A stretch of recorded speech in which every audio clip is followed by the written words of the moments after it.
26 is now in session. Called to order. Roll call. Looks like we're missing Odell. I did not hear from him. And we have lost one other member, so we're down to 8 members. We got 1, 2, 3, 4, 5, 6, 7, and one more perhaps coming. Okay, sorry, I am extremely hot and thirsty, so I shall be taking care of that from time to time. Okay, agenda. As per usual, are there any changes or suggestions? Yes, sir. Well, the question I have is dealing with the items 10B. Right. And those, we had submitted, last time we met that you wanted some updates and some changes, which we submitted. Would that be considered a change to the agenda on those items, or? No, that's simply contained in the overall topic that's there on the agenda, so that's not really necessary to address. Okay, thank you. Anything else? Yes? Item 10A, the AGM calendar, I didn't ask that to be presented this time. Oh. If somebody else has... Microphone, please. Pardon? I know you don't like them, but it's for our members. Gotcha. Item 10A, I did not ask this to be included unless somebody had it put on there for additional comments. No, if you want to pull it off. I would like to pull it off, because as Sure. far as I know, you had said last time we met that we were okay with it. Yeah. In general, it's not an issue. Works, thank you. All right. Excellent. Anything else? Okay. So then, unless there's any objection, I'm going to rule that the agenda as modified is adopted by acclamation, and we can move on to announcements. Yes, ma'am. Just so everybody knows, we have a board vacancy that's open. It will be in reviews, and it's also on the website to be just finished until it's a vacancy that's available now. That'll be open, and you will serve until the AGM. NME also has an opening for an appointment at this time, and also any member who's interested in running for the AGM, candidates can put in their applications and that sort of thing, so that's open also. Anything else? Yes, sir. Just a quick item. At El Agave, this weekend on Saturday, it's the prime rib night. So, great prime rib dinner. Starts at 4 in the evening. Thank you, sir. Yes. We have burn ban warnings posted at the gates, and although, according to the county, recreational fires are still okay today, once that changes, we'll get an e-blast out, and Facebook and so on. In that light, we did have a fire in the community, I think in Upper Gate 5, 2 weeks ago, so things are dry. Be very, very careful. Is that it? Anything else? All righty, then let us move to property owner comments and board comments. Are there any property owner comments? Yes, ma'am. As usual, the microphone's over here. That thing in the middle is a camera. State your name and either address or property identification. Sure. Gail Chiarello, Division 21, Lot 40. Oh, could you move that microphone? Great. Thank you. There you go. That's for the tape. Gail Chiarello, Division 21, Lot 40. I'm here to support David Narsico's and Sarah Holmstrom's proposed 3 measures regarding the Washington Common Interest Ownership Act.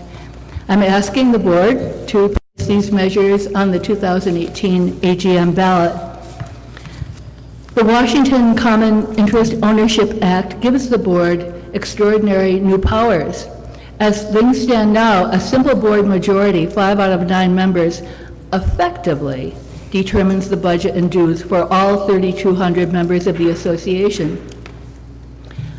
Understandably, a lot of members are nervous To think that 5 individuals may make operational and financial decisions for the remaining 3,195 of us, and I know that number is imprecise, but putting some constraints into the process, as these measures propose, is worth being considered by the entire membership. It allows the membership to weigh in, and it demonstrates the board's good faith. Thank you. Thank you. Is there any further homeowner comments? Yes, sir.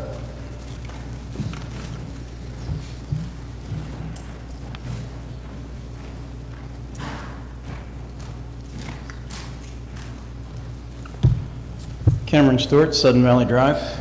I just finished watching last Board of Directors meeting, and I know Linda didn't ask me to do this, but I'm going to give you a small education on mail.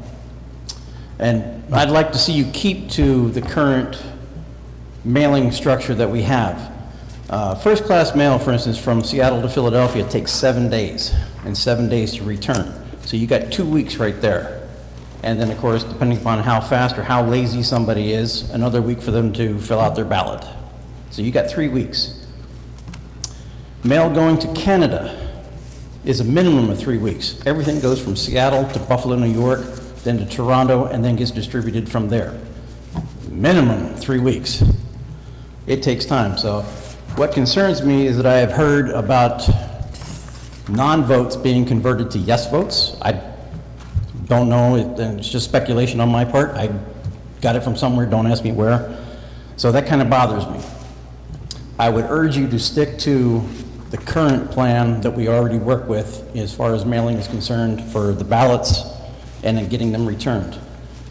These people, there's at least minimum of 500 people who are out of Sudden Valley, and they need time. So that's my particular request. And I also support David and Sarah's motion for putting limits, because, yeah, I'm nervous too. I prefer to choose the lesser of two evils, whether you guys get carried away and want to rebuild the place entirely at one time, or piecemeal. I just assume do it piecemeal. Thank you. Thank you. My understanding is, just as a point of information, there is no proposal under consideration or discussion with regard to changing votes or doing something else. A vote is either voted or it's not voted, period. Okay, are there any further homeowner comments? Yes, ma'am.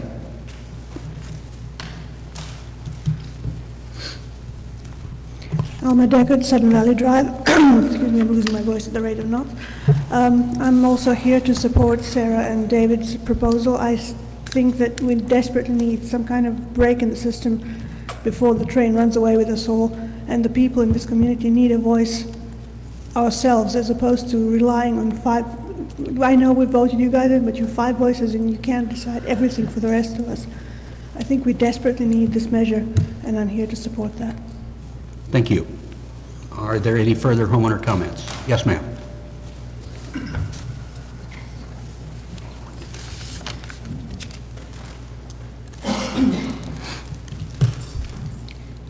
Ann Mossness, 34 Rocky Ridge Drive. So a couple of months ago, there was an article in the Bellingham Herald, and it says some above the poverty level struggle in Whatcom County. And it talks about 39% of our population in this county not being able to meet their basic needs.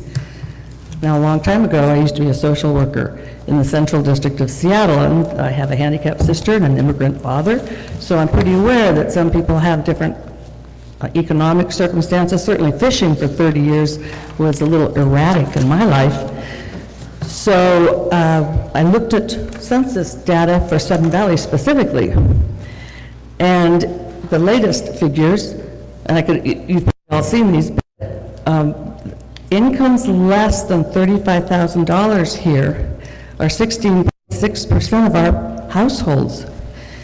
So there are people living here on $10,000 or less, $25,000 or less. That number jumps up to 27% those people who are under $50,000. So for households where there are children, there are households where there's going to be medical expenses, inconsistent incomes. You know, I think we really need to keep in mind that this number would be then 718 households. that have incomes of less than $50,000. In this day and age, paying rent or mortgage and children's expenses, you know, dues on top of that is going to create some difficulty for people. Now, there's also quite a large group of people with incomes between $50,000 and $100,000. That's 41%. Over $100,000, 31%. So I would suggest that maybe we should be encouraging people to make their contributions, maybe specifically for projects. Maybe those people with those higher incomes not wanting to see homes abandoned, not wanting to see our neighbors have to leave, you know, really respecting the fact that some of our small footprint houses really are ecologically better in our watershed. You know, we will not be able to bulldoze every small house and make it into a, you know, 2,000 square foot house and expect that people are going to move in. So I just want to encourage everybody to just respect the diversity that we have, give some security to people going forward, let them be able to figure out how their income is going to be able to pay for the expense of living here, because we really need to respect the fact that they bought their homes and they are our neighbors, and they may not have the assets as our high household income families have, but they still are in our community, and that's a quarter of our population.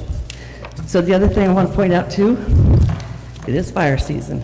Along the way, I think you know, I lost a business in Alaska in a fire, and so I have the book back there that you've probably gotten, but if not, the fire-resistant plants for home landscaping, FireWise bags, and I just want to say that the effort that the FireWise, the volunteers put into that, really created a marvelous sense of community.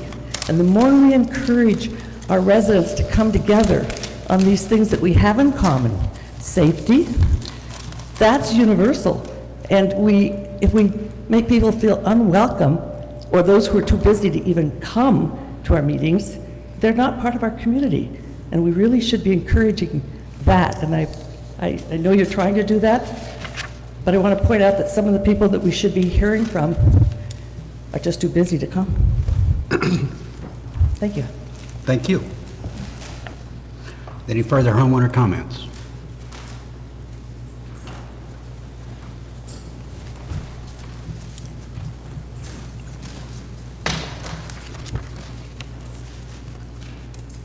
Yeah, my name's Tessa Gayhart, Twin Flower Circle. Last year I paid over $50,000 to get my house leveled because back there my property was used, the fill dirt was used, and so my house dropped more than 2 inches. So now I'm not only paying for my payment for my house, but I'm paying for a significant loan on top of this to pay for having to save my house from, you know, foundation, well, the foundation had cracked and everything. So these expenses, not including insurance, taxes, and everything else, is a burden on me.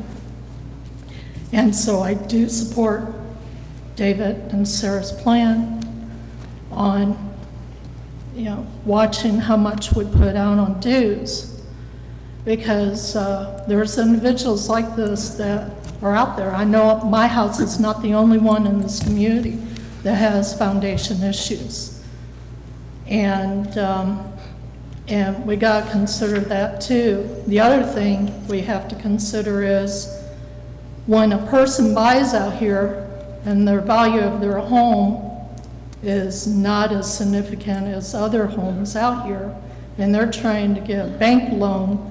Bank loan looks at everything. They look at the taxes, they figure out approximately how much the utilities are. They also look at dues. And if dues are too high for that person to be able to get that loan, that mortgage lender will turn it down. So we have to be cognizant of that. Thank you, ma'am. So, thank you. Thank you. We are not unaware of difficulties. I myself had to spend $26,000 at least. We're not unaware of financial difficulties. Just this last year, this year actually, in the spring, I had to spend $26,000 or so to get a new roof, to repair the actual structural integrity of my home because the drainage had been improperly installed, in fact, not installed. So I personally am well aware that we all have issues here. Thank you. Any other homeowner comments? Okay, any board comments? Okay, so we'll move into the agenda, consent agenda. Is there any need to address these? Okay, then unless there's an objection, I will hold that the minutes on A and B are adopted by acclamation. GM report. And if I may ask, where does this separate page called main pool fence replacement fit? Is that part of treasurer's or is that part of yours? 2 weeks ago at a finance meeting, this was approved by the finance committee. We forgot it in the packet. I'm showing it to you. It will come back to you in 2 weeks or in 3 weeks at the next board meeting for approval. I will not ask for a preliminary or interim approval. We had forgotten it in the packet. Finance approved it unanimously, I believe. It was missed. It is a piece of information at this point, and that's all. Thank you for that clarification. Appreciate it. Okay, your report, sir. Would you like to talk about the pools? Nah. I think everybody wants to hear about the pools, although I very much would like you to go into our, to me, troubling relationship with the local utility company, electric utility company, and their proposed work. So at some point, I'd love to hear more about that. It's the fifth main bullet down. I'll get to that. Okay. So the pools, we inspected the county. We have 2 different inspections that have to occur on a major construction activity in this case. The first one is the county for constructability and compliance to the approved design. County reviewed both pools today and for construction, and both pools with some minor punch list items approved the completion of both pools. So there's some punch list items that have to be done, but that would not stop us from operating the pool. Okay. The second one is the county health department. The county health department comes out and looks at the human interaction side of the pools and safety, mostly having to do with water and safety aspects, first aid kits, plans, procedures, policies, and they have one issue.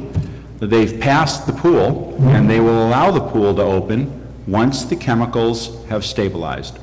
So we have been working on water chemistry today. The adult pool, I suspect, will open tomorrow. We will not, except for Linda Bradley, but we will not make that announcement until late in the day. We're waiting for water chemistry tests. We're monitoring it during the night, and we are testing it again tomorrow, and we have scheduled to have the health department come back out and test again tomorrow. I'm going to restate, just to make sure everybody understands. You are not saying it would... I restate to make sure everybody understands. You're not promising that it will pass tomorrow, but you are working diligently to make sure that it does. Please stay tuned, news and sports and weather, watching for an announcement on our webpage. And that's for the main... It's the adult... All right, now, on the main pool, that's a lot more water. All right, so we are working with water chemistry, and we'll test again several times tomorrow as we attempt to balance the water chemistry. We are going to attempt to work through the weekend, if it does not pass tomorrow, to have it tested again on Saturday and then tested again on Sunday, if the county health department will agree to letting us pay for health department overtime staff. We want it opened as quick as possible. It is passed. The health department will give us permit. The county construction, it passed. It's water chemistry now. That's what we were waiting for. That's excellent, excellent news. Okay? So, let's start with the general manager's report. Construction activities are impacting the amount of permitting throughout the entire county. A lot of construction in this county. So let's talk about the Marina Soft Shore Armory. We submitted our permits in February on the 21st. We got a NOAR, a request for additional requirements, in June. So we waited from February to June for them to act on it, and they requested another permit called a shoreline substantial development. We're working with the county on that, on the tires, and they want them removed from the basin. We're waiting comments on the rest of the area. On the Marina Fire Protection shoreline exemption permit application with SEPA, which is the environmental permit, was submitted in February. SEPA has now been approved for this.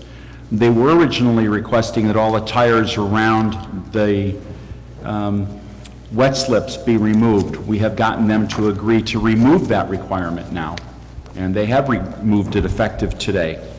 So that might be confusing because you just said something about tires. We have multiple regulatory agencies involved between the state, multiple agencies with the state, and multiple agencies with the county.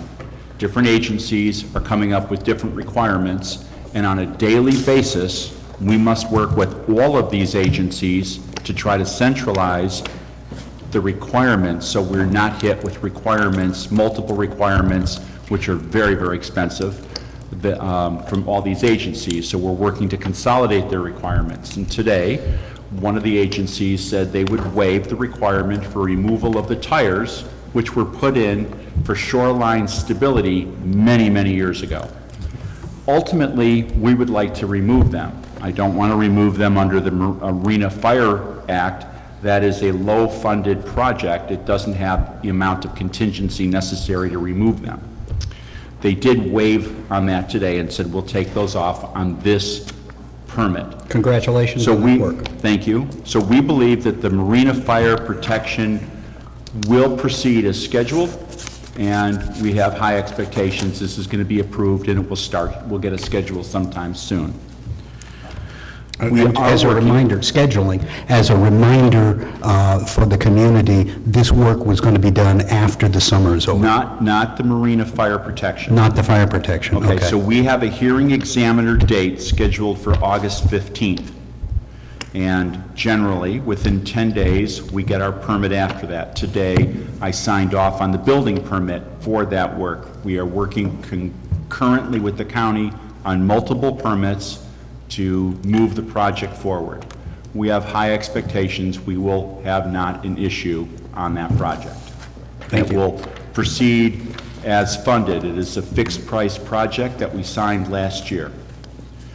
Area Z Maintenance Storage Facility, conditional use permit and the environmental checklist, the SEPA, was submitted in May. We have received additional requirements from the Fire Marshal and from the Lake Whatcom Water and Sewer District. Thank you. And we have responded to Lake Whatcom Water and Sewer District. We have come to an agreement with them, I believe today, with their general manager. The Fire Marshal has requested a new fire hydrant, fire access road. The project is working along, but it's a daily check-in and daily review of permit actions for this project. And we have changed our schedule around with our contractor to go to an accelerated 7-day-a-week, 10-hour-a-day schedule to be able to meet the September 30th deadline. So we have a hearing scheduled on this. We suspect that our hearing will be successful and we will complete the project. But it is a daily event to stay on top of all of the issues.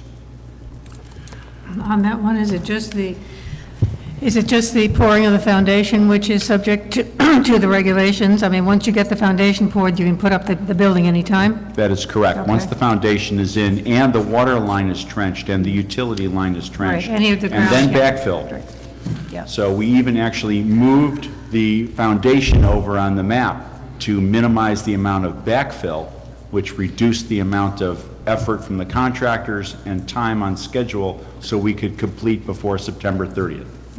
So it is a delicate balance and a very technically challenging one.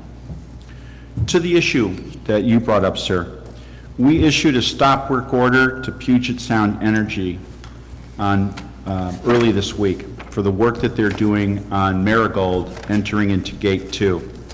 PSE did not document that there is a 100 PSI pressurized concrete asbestos water line that goes underneath that road, and that is our water supply from the dam. And that they failed to document that. It's not a surprise. They should have, we've told them about it, but their line locator failed to use it because their line locator relied on looking for metal. So we had them bring in a ground penetrating radar, and they have located the line. Now we'll work with them to depressurize the line so their workers are safe, but on the bigger issue, they did not get or have to submit or obtain a mitigation plan, which we have to do throughout the watershed when we're possibly hurting trees. And they may damage, that they were definitely going to damage a significant number, possibly 18 of the trees on the entrance to Gate 2. And when you say damage, what I am hearing Long-term and impact kill. death. So we've asked them to bring in an arborist to generate a report that we would want to concur and accept before they may proceed. And so we are working with Puget Sound Energy and their arborist and their survey team to look for a route that we feel will cause the least minimal harm to our association, but also asking them, at our request, acting as our own agency, you will give us a mitigation plan and fund it, just like we would have to do with the county, meaning they'll have to put funds in it and guaranteed survivability of that foliage for 5 years. So that's where we're at with Puget Sound.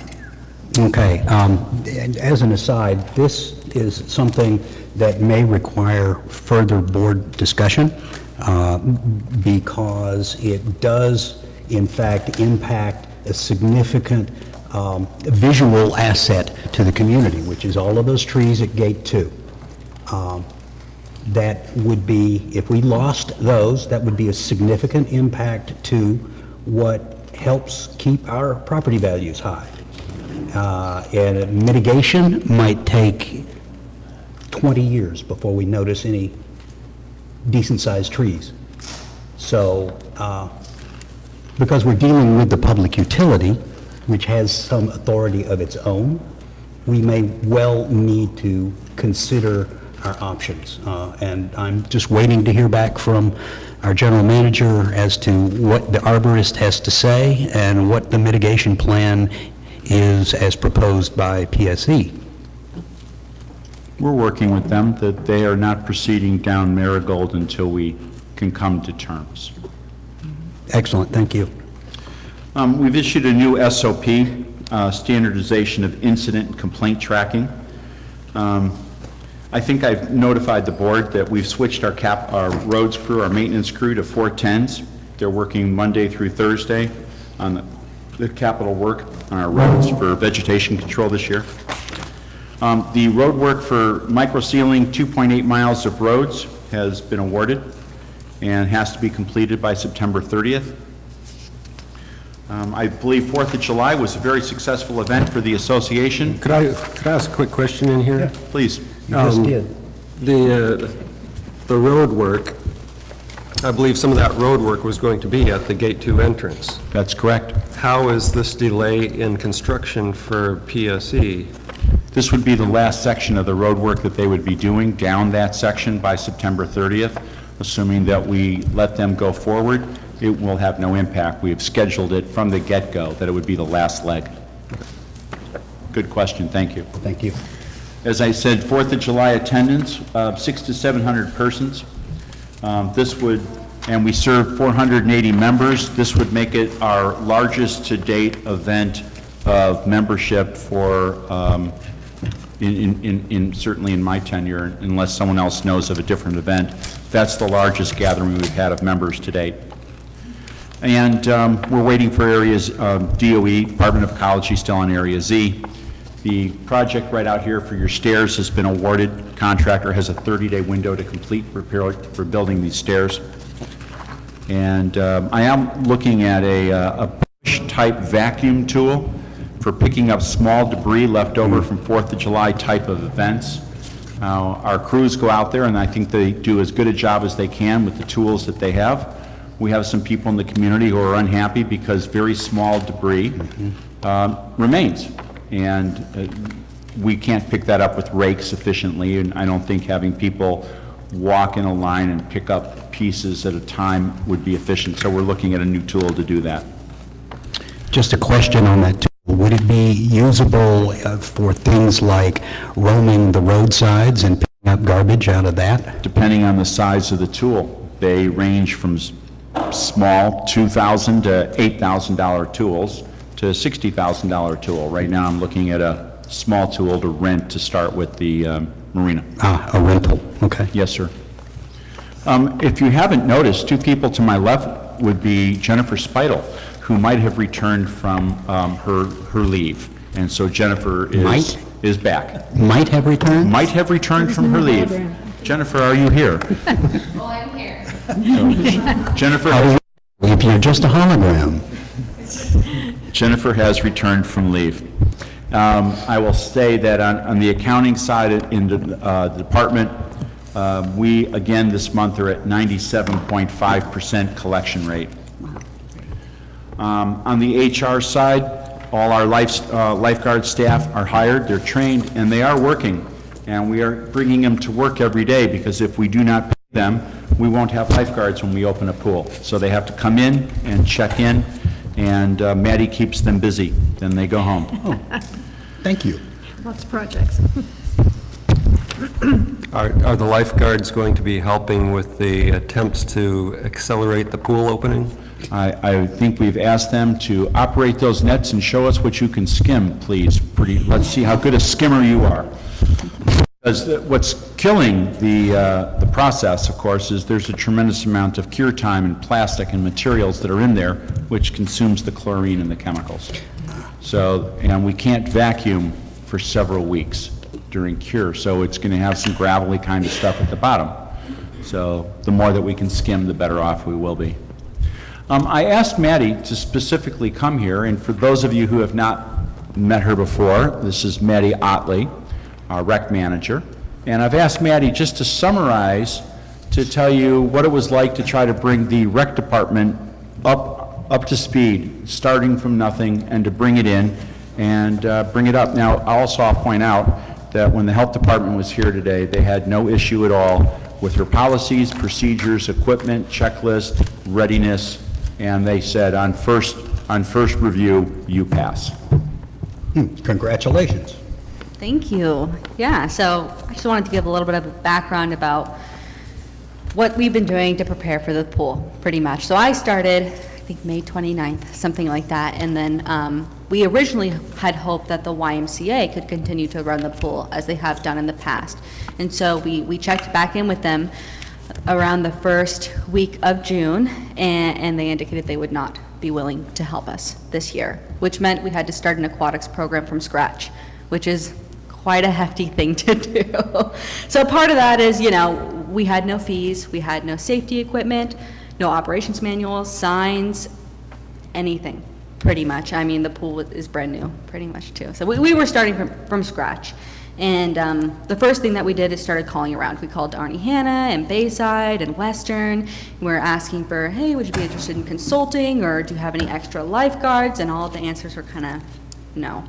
I'm not sure the reasoning, if it's a competition thing or what. A lot of them get money from people using their pool, so it's understandable.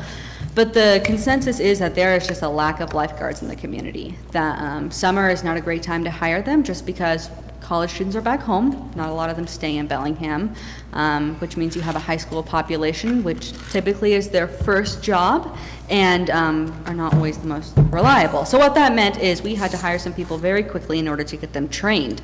So we actually offered to pay to train people at Arnie Hanna to get their lifeguard certification class, and there was one class left in the entire county, and it was 2.5 weeks after the Y told us they would not be able to operate our pool. So we had 2.5 weeks to try and hire as many people as possible who were uncertified, and we were able to hire 9, but then the inevitable happened, which is somebody didn't show up to the class, somebody failed the pre-test. You actually have to have a pre-test before you take the class, and didn't tell us, so I'm not sure of an embarrassment or what, but we weren't able to replace them in time.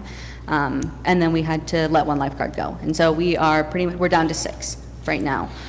What that means is we are able to operate the pool. We're actually able to be open 7 days a week, but there is like safety requirements, like you have to have 1 lifeguard for every 25 people so that we can properly, watch for people out in the pool. So that is something that we will be addressing during the season, and hopefully we can get a few more certified people. I have a few leads, but right now I think we're going to be able to make do. But that was a whole ball of wax. And then the lifeguards, have vacations and don't like to tell us at the interview process. But we're working through it. So that's just one part of the process. But like Mitch said, our operations plan was approved. It went through our attorneys and our risk management company, and so that's great. And let's see, that's pretty much it. We have all the safety equipment bought, and from a staff perspective, we're ready. Yeah. Thanks, Maddie. Thank you. From park operations, our park rebuild, our first one, Huckleberry Park, is complete. We had a reopening on July 7th, and we served ice cream, and we gave out 93 ice cream bars to little kids that day, and some big kids. So that was quite nice, and the job was done very well. I'd like to point out something in golf which you won't read or you won't see, and it's just a simple number issue. Golf is, last year was a tight year.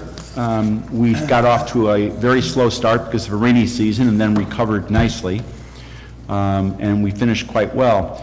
Golf is $70,000 ahead of this time last year and is rapidly close to overtaking 2015, which is our best year. Golf is net positive. Would you please repeat that very loud for the record? Golf, at this point, when you see the plan that we're going to prepare for our mid-year, golf is contributing cash to Thank you. Apparently a question. Just a compliment on, if I'm reading this chart correctly, in 7 years, this is the best year we've had in the last 7 years. We're doing very well. So we've brought in, as people know, a new First Golf Pro, and Brian is now heavily involved in marketing the golf enterprise. To that end, he hosted another successful ladies' invitation this year, this time with 110 ladies, and some as far away as Wisconsin enjoyed the event. He also brought in and revived the new Bellingham Amateur Tournament. It's taken place at Lake Padden. It's now taking place at Sudden Valley. He has increased memberships for property owner membership drive, 12,100 worth of membership upgrades. Green fee revenue is up 15% from 2017. And just at the top of the line, 2018 golf revenue through July 22nd was $531,201, 14% greater than this time last year. And how much of that is attributable to just good fortune in good weather?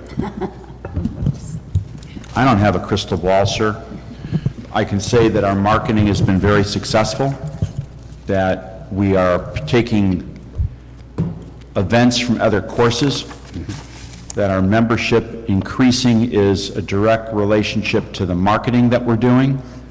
I would say that we have some to good weather and a lot to hard work. Thank you.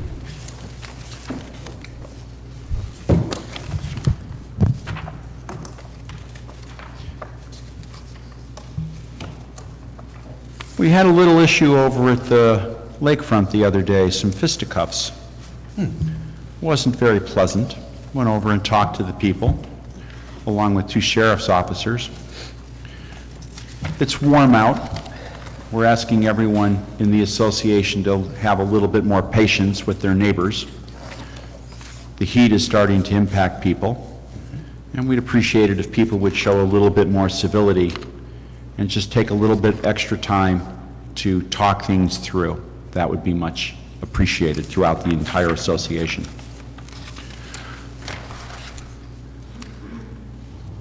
I believe at this point I will stop with the general manager's report.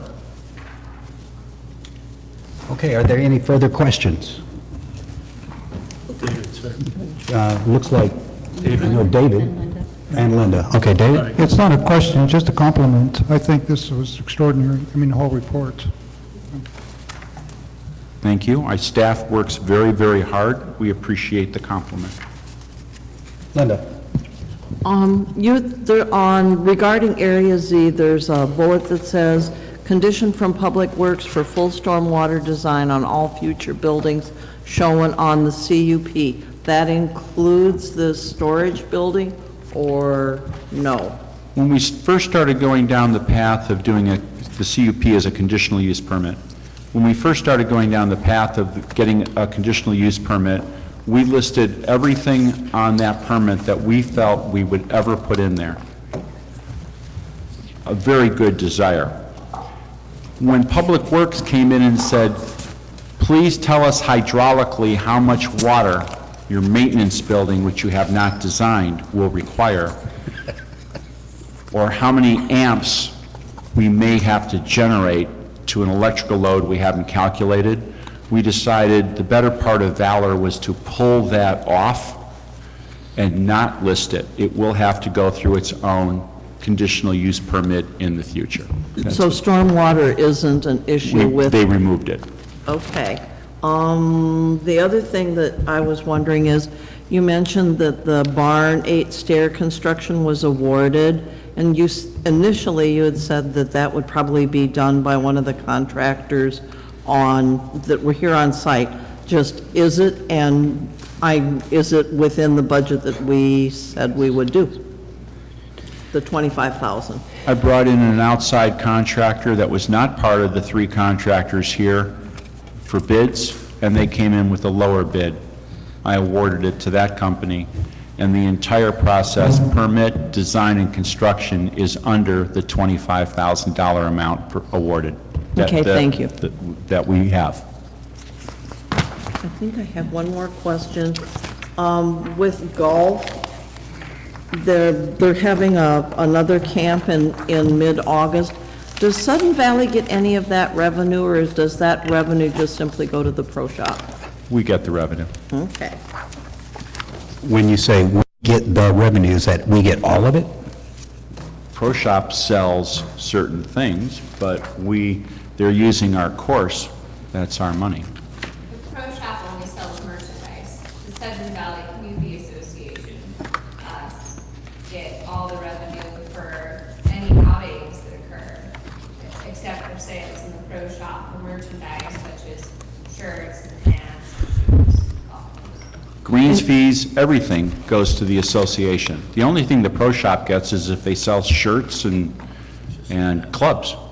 Well, I've got that, Mitch. I'm just saying that normally, with it being a camp of sorts, there's not a line item for that of what they anticipate for revenue, and I don't know how you'd put that in, like daily greens fees or whatever. That's all, and that's why I'm asking.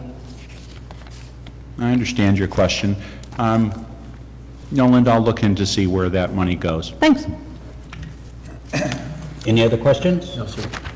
Okay. Thank you, sir. Treasurer's report.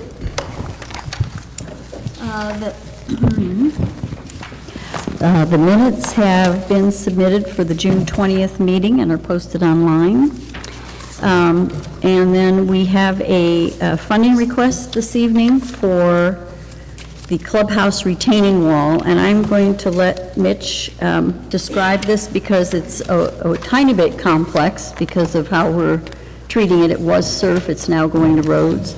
I will say that the process, including all of the steps that Mitch is going to talk about, was unanimously recommended by the Finance Committee to the board. Point of information. We were just having a little conversation asking if Jennifer wanted to discuss part of it. The request is to provide capital funds to remove and replace the retaining wall adjacent to the west access road of the clubhouse.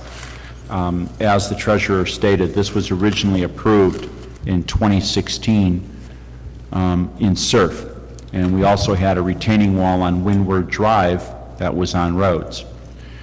We have retaining walls throughout the entire association. We had a conversation recently with our auditor, and our auditor concurred. If this is a road structure or a structure supporting a road or preventing a road failure, SURF is not the correct place for it to go. It needs to be on the roads fund. So we've asked them for a document of it. They evaluated it, they concurred, they're documenting it so we can make sure it's covered in our audit. But we are removing it from SURF and putting it into the roads fund. So removal and replacement of existing 1,000 square feet of existing railroad tie wall and a concrete block wall to design and permit and connect it to the storm drain is quite a technical challenge. It was more of a technical challenge than I actually anticipated. And this also includes removal of the excavated soil, disposal of debris, and cleaning it up. We originally did approve this for $73,000 from the SURF fund to replace this wall. We solicited bids from multiple contractors.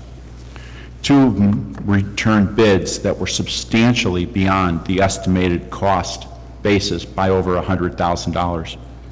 We placed the project on hold and went back to the county and asked for more requirements and clarification of their requirements and their design requirements, which we were obligated to do, and they were very much happy to provide more requirements. The original cost basis did not expect encountering the depth of their county design requirements for project approval. And the final county requirements included a full engineering design and also separate for rainwater management and a structural design, a shoreline development permit, and a separate building permit. As I mentioned, the structural design, a complete site plan, GPS, and a geohazard survey to ensure the soil cohesion and drainage would be stable in a 25-year period. And then they required materials testing during construction to prove that we were adhering the soil to the ground and it would be compacted and remain stable and would not run off. After completion of the design and obtaining the permits, we went back to the best value contractor who originally gave us the best value bid and had been working with us throughout this process. And they revised their estimate to $92,768, which includes tax. Well, with the permit, the materials testing cost estimate is now, with tax, $81,37, and we've decided this is not something we're going to manage. We're going to have a project manager, a construction manager actually manage it. Originally, in SURF, we had expended $22,999 in design. All right, now we're going to fund this out of roads. So construction, as you see on the chart, is $92,768, and then materials testing and construction management, which brings it to a subtotal of $105,245. Then a contingency. Now here's the additional amount. The $22,999, which we expended from SURF, has to be returned back to SURF. As our accountant has said, all of these need to be funded from roads. This brings the total project cost, including the SURF expenditure was designed, to $138,769. So as I said earlier, after review of the retaining wall plans, the association recommends, and our auditors concur, that all retaining walls be roads-funded expense as they support the infrastructure of the roads. And we, your management team, are recommending the cost expended under the SURF account be refunded to roads. So we're requesting $138,769 total allocation from the roads account to fund the clubhouse retaining wall project, and the roads fund refund to SURF the expenses to date of $22,999, and that we close the SURF project, which has a general ledger number 9903, which is called the clubhouse retaining wall. This proposal includes taxes, permits, construction management, and a 10% contingency. And I move that we approve this project. Second. Moved and seconded. Any discussion? Yes, ma'am. Sarah's next. I guess the only question I have is, you had said finance approved this. Did you guys meet last night? No, this was approved on the week It was before. scheduled to be on the Wednesday meeting this week. I thought we approved it last. Yeah, it was. My recollection, Linda, is that it was discussed and approved at the last meeting I attended. That was for a week ago. Oh. Could- If we it's did it- on, I'll look, 'cause because we- it's not on the agenda there. That's why I'm asking. On the agenda from that. I'll have to go For the back and double 18th? check. But I remember having a discussion about the complexities of it and making sure that we included in that the idea of removing or moving the funds from. Madam Treasurer, I believe that this was on last night's Finance Committee, and we decided to bring it straight to board. It has been worked. Okay. It We has did been- discuss it the week before, We however. did, but it was on last night's agenda. You are correct, Linda. Okay. It was advocated by 5 of, well, they all advocated it, but we had to agree on writing it up. So it was on last night's agenda, and we decided to bring it straight to the board. Thanks. That's my recollection as well, was that it was thoroughly discussed, it was approved by the Finance Committee, but it hadn't yet been written up. That's correct. They concurred, but we did not present it in this write-up. It was a question of how we would write it up. Thanks, Mitch. Okay, yeah, thanks. Yeah, thanks for the clarification, because I remember the solid conversation about all the components of it and making sure we wrote it properly, but, good. Mr. President, Sarah, and then, excuse me, Leslie? Okay, the auditors, you said we're going to put something in writing for us regarding this and requiring this out of roads? Is that, did I understand that correctly? That is correct. We had a conversation, Jennifer had a conversation with the principal at Larson Gross. Do we have that back in writing yet, or when, I guess, how long ago was that conversation? That conversation was on Monday or Tuesday, so we have not received it yet in writing. Okay. However, I do expect it forthcoming. Okay. And then, were they requiring us to go back at all to reallocate, or was this just projects going forward? They were recommending this? So we discussed the retaining walls. We discussed the retaining walls, and as a component of the road structure, that they should be funded out of roads. And so specifically that this clubhouse retaining wall project should have been funded out of roads, and that we should repay the SURF account from the roads account, and moving forward, fund all retaining wall projects out of the roads account. So I guess my question is, and I don't know, you guys may know better off the top of your head, have we had any other retaining wall project? Because you said this one we started in 16. Have we had any other ones since 16 that this would apply to? Not to the best Okay. of my knowledge. Okay. Okay, thanks. Just a point of information on that. There is another retaining wall, which I believe the GM did refer to on Windward. However, that has not moved forward at all for many, many different reasons. And that is already scheduled to be taken care of under the roads account. Mr. President, Leslie? Oh, yes. We apparently have completed the design, and we have the permits for this project. They are all done, they're ready. paid for out of the SURF money, and now we're returning it, okay? So we also have a bid that we've accepted. When can we expect the construction to begin? I spoke with the contractor today. They're firming up their ability to support the concrete work late in the year, but they have said that they will finish it by September 30th. Okay. Now, for you golfers, that means that the 18th hole will be a par 3. As a golfer, I know what that means. Yeah, but not everybody else does. There will be some changes on the golf course. On the 18th green, you will have a par 3 for a while. Yes. That's all, sir. Okay. Call the question. Question has been called. Is there any objection? Seeing no objection, all in favor, please indicate. 1, 2, 3, 4. That looks unanimous. Thank you.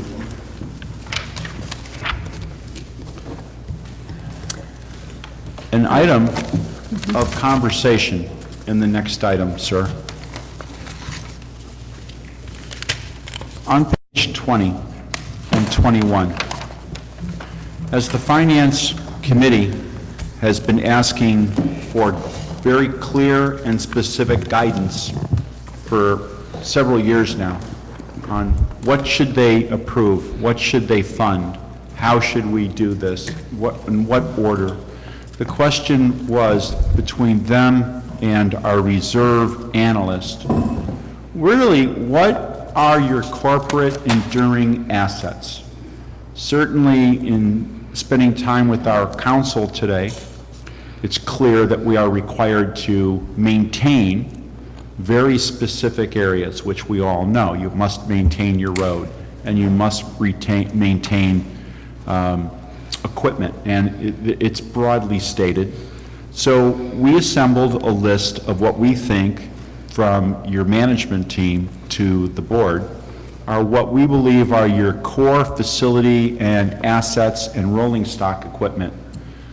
So with that, to ask the board if you concur, then this is the guidance that the Finance Committee would then say, this is what we will then focus on.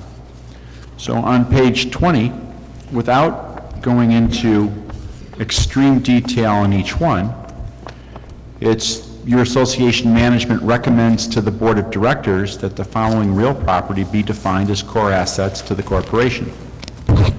The adult center and all the parking lot and gardens. The airstrip. Area Z, including the courtyard, the maintenance building, RV storage, the campground. The clubhouse, including the upper parking lot and the retaining wall, and the refueling shed. Barn 8, this community center, and all of the permanent structures to it. We have multiple school bus shelters, the AM, PM, and the marina shelter. The essential parks and trails. Now, this is as determined by the Parks and Trails and Rec Committee, which I believe they told the membership, which the membership agreed upon in a vote, that they would set the number of which parks should be here. So we're not saying how many parks and which trails. We look for them to tell this to the board and for the board to approve that.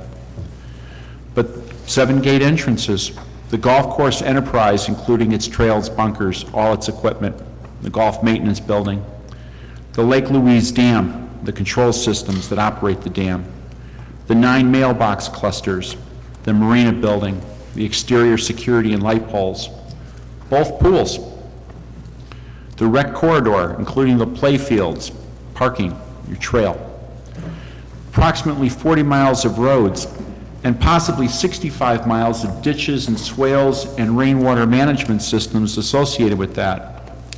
The security building, the storage building formerly known as Barn 6, which is now going up at Area Z. The recreational courts, the marina, its spit, the harbor entrance, the slips, and the launches. And of course, our 10,000 feet of Lake Whatcom waterfront, which really defines the beauty of the corporation.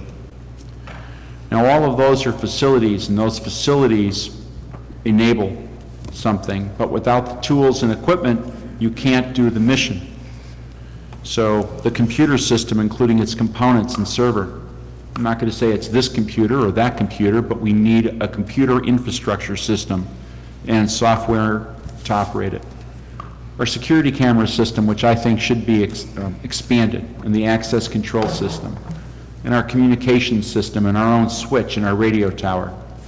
We have snow plows and snow vehicles and service vehicles that we use for out our roads in the summer and winter, and plows and our emergency tools. A lot of care and maintenance and specialty tools for the course and parks and trails, our administrative management tools and technologies, the equipment that allows us to have a restaurant that we make $2,600 a month rent on, and the vehicles that require for maintenance, security, and grounds and parks, and there are many of them, and a lot of non-licensed vehicles. These are what we think are the corporation's enduring assets. Are we being asked to do anything with this list? Madam Treasurer, this is part of your report, I believe. Yes, and the Finance Committee has actually been asking us, the board, for 3 years to please give them direction as to which items, because obviously we do not have the funds to deal with all of these in one fell swoop, but which of these items take highest priority, and what do we, as a board, want them to focus on? What priority do we place on all of these items? All of these items have components in the reserve study, and this is the challenge, is each year we go through a process whereby we get a very small portion done and aren't able to complete it. So they are asking to please give guidance and give them direction as to how we ask them to proceed with funding for the various items that are in here. So, out of this list, we, the board, are being asked to say which of these items we agree with, disagree with, and rank them. That is correct. Okay. Are we being asked to do that tonight? No, I don't think so, and I would not say rank, but I would point out that, for example, maintenance building. It may not be that maintenance building, but that you need a maintenance building. A community center. It may not be this building, but that you need one. Yeah, that part is pretty self-evident. So what is not self-evident is whether, and that's the reason why I asked the question, there is no guidance in here as to what ranking needs to be applied. Okay? That's the challenge that the Finance Committee has had each year. They do the best they can, working with staff, working with the various managers to come up with what they believe the needs are, but they really don't get input from the board as to what's the strategic plan for moving forward with the various assets that we have and making sure that we maintain them. Okay, so now I have at least a little better idea of what is being asked of the board, but nothing has been asked of the board. So I think we need either a motion or we need to table this for, or refer it. Refer it to some working group to sit down and start noodling, table it until we have time to think about it and come up with a meeting date for having a good discussion. We may need a special board meeting focused only on this.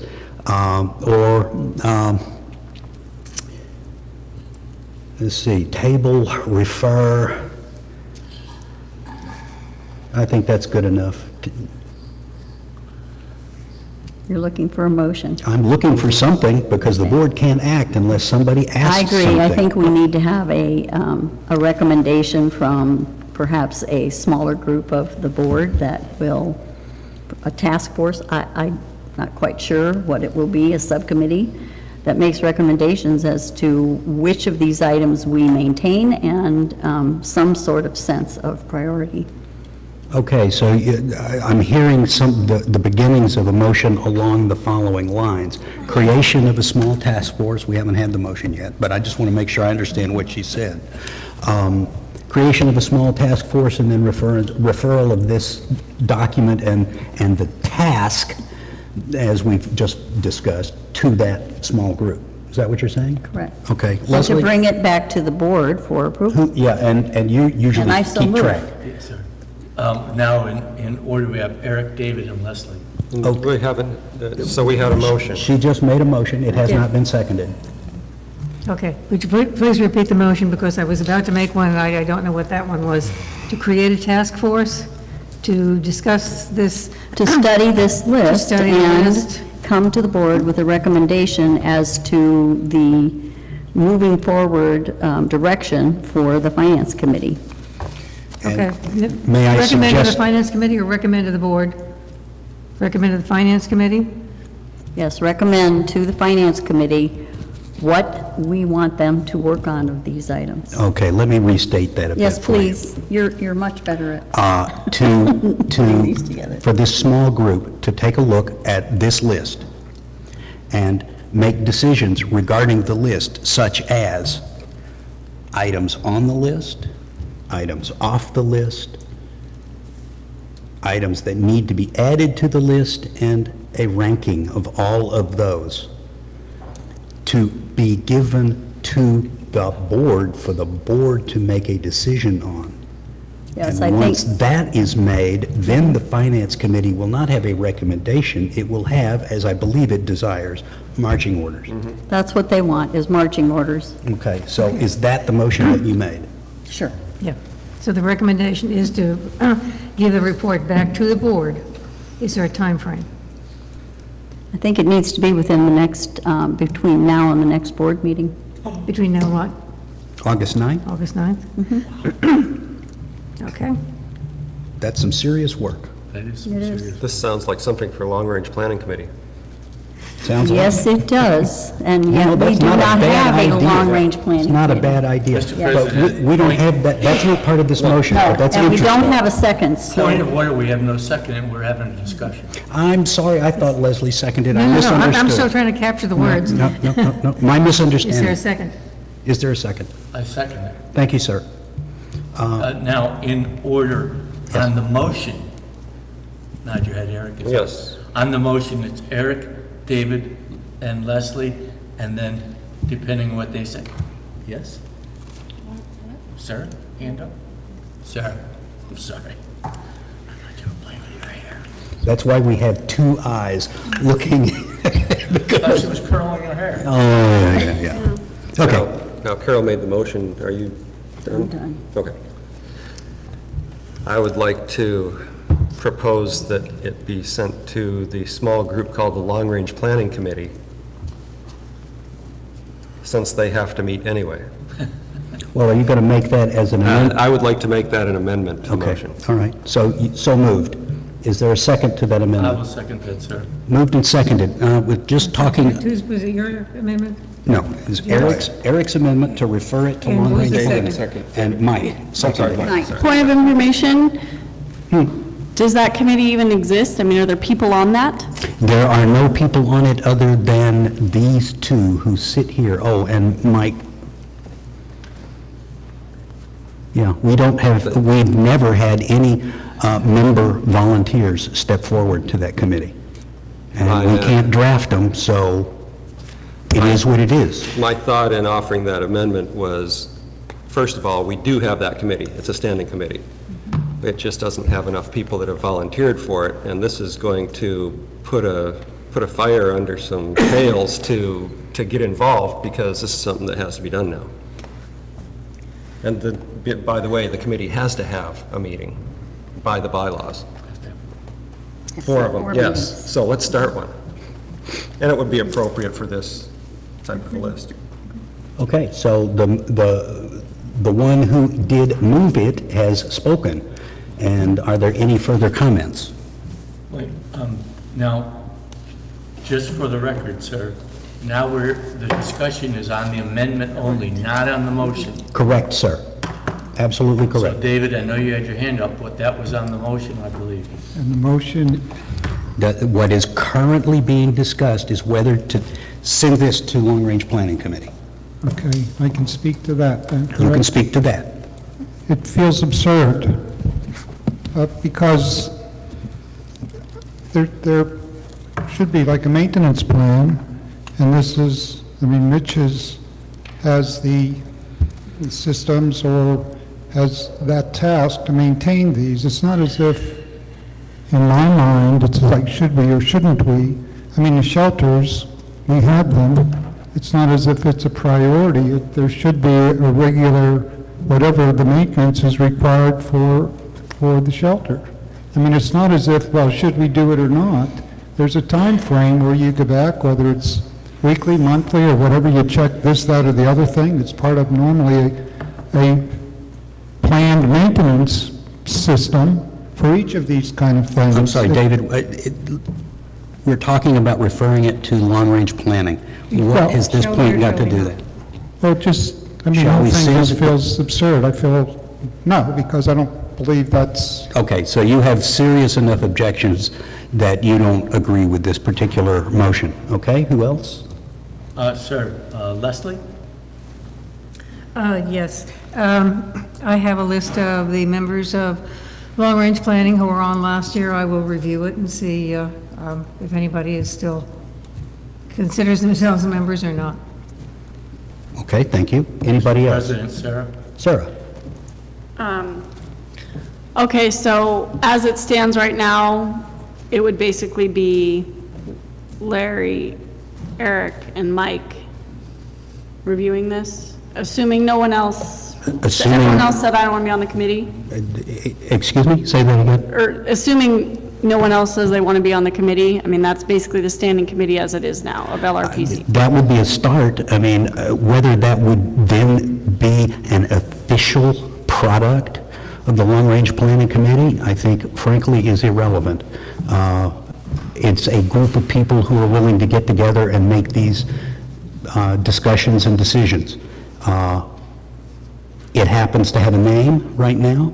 It's a small group. It's certainly able to be larger, but I don't think, frankly, that this would count as an official action of a committee as required by the bylaws. This is just a group of people who are willing and able to get together to talk about a topic that needs to be talked about.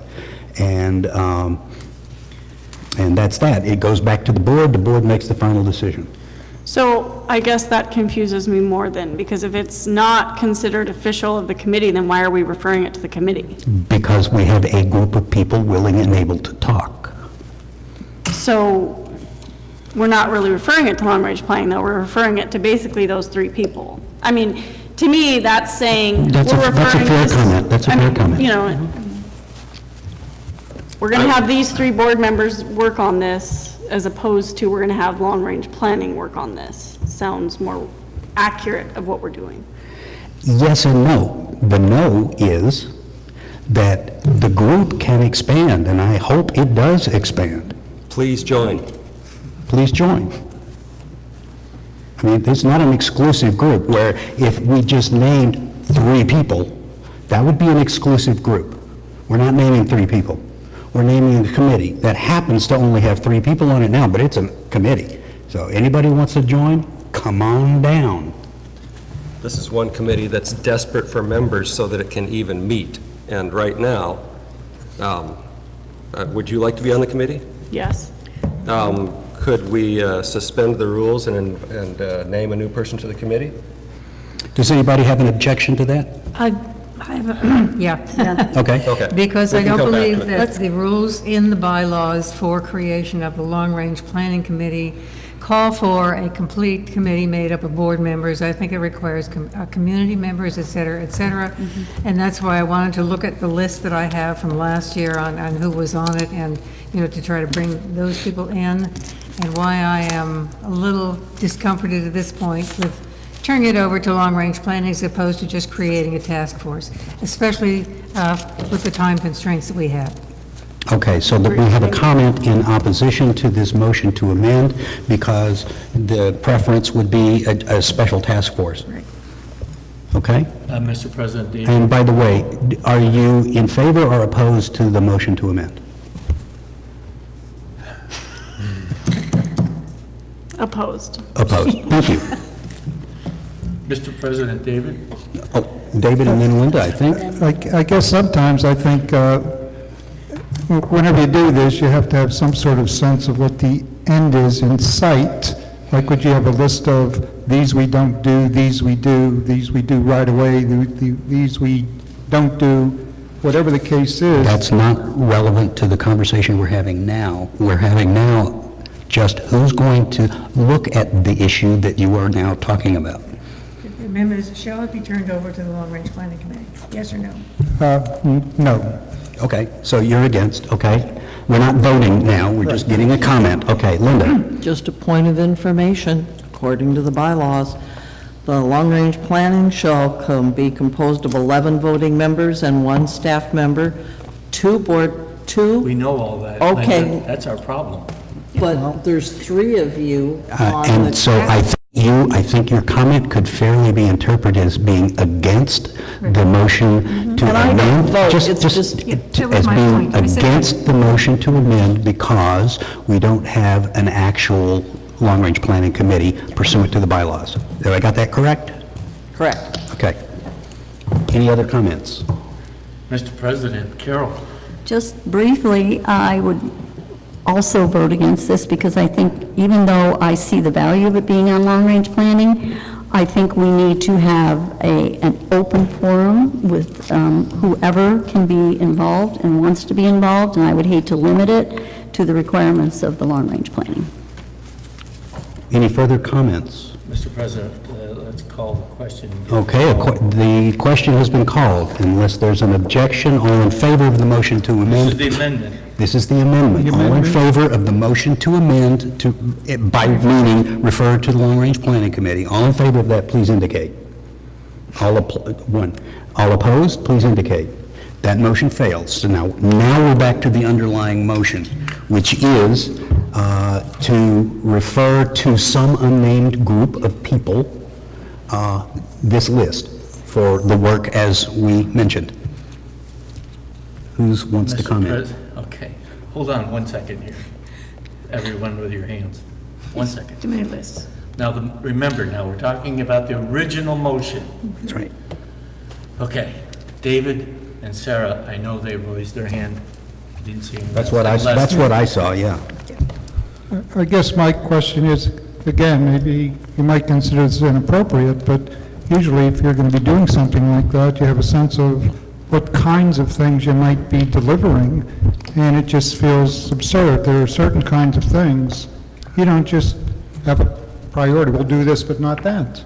I mean, all these things, I mean, just about every one of them, it's one of those things that are just done on a regular basis. It's, you know, something that staff and managers, I mean, that's his responsibility, and I don't see that it just feels like it's counterproductive, a fool's errand in a way, because we have somebody that can make this happen. Staff input? Sarah? Mr. President. Just a sec, let Sarah. Were you next? Yes. Okay. Okay, my first concern with this, is there a legal implication with this, with identifying things as core assets? Is this coming from something from the attorney, or does this put us legally liable in some way by identifying them like this, or is this Not purely for likely. finance? I mean, let's put it this way. On this list are things that we already have. If someone wanted to, they could sue Sudden Valley for not properly maintaining any item on this list, because none of these are new. They've been around forever. They've been reserve studied 3, 4 times, I don't remember. So this is not adding anything new. What this is starting with is what staff's input is of, out of the things we do have, what does staff believe are core? Now, from my opinion, this is a pretty complete list. I'm not sure what's missing off of this list, if there is anything. In any event, by simply saying that there is a list and the board says that some things are more important, and therefore the Finance Committee should take its time to focus on those things, coming up with money to fund the basic ongoing maintenance of those things, that is not doing anything other than reflecting the reality that we do not have the money to do everything.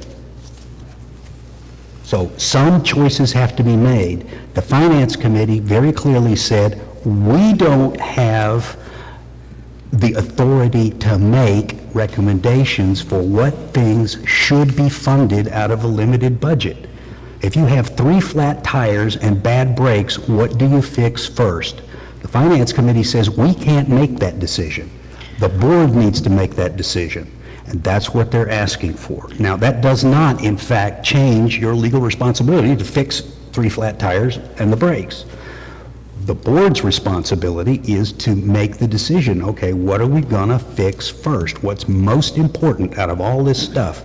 Because we don't have enough money to do it all. Okay, so what I think Finance Committee is looking for is a strategic plan from the board, which is not necessarily just this list. It's a strategic plan for Sudden Valley in general, which would then, we really care about our rec corridor, for instance, and then that would involve the assets that are there. That, I do think, is a bigger discussion that Larry had brought up, having a separate meeting with the whole board to kind of specifically do just that would make more sense than this group of assets. I think the process we've been doing with SURF, that Finance Committee's been doing, of them meeting with staff and going through, having them say, what is priority, what do we really need in ranking A1, and so on. They have a way more intimate knowledge than a lot of us do of, is this tractor more important than this mower? I mean, those are things the board doesn't know and shouldn't know, frankly. I mean, that's not the level of detail we need to be getting into. But a strategic plan, I can understand them wanting. This, I don't think, is the right forum to get us there, though, in my opinion. Thanks. Okay, thank you, thank you. Mr. President, we have Leslie, Carol, and David. Okay, Leslie?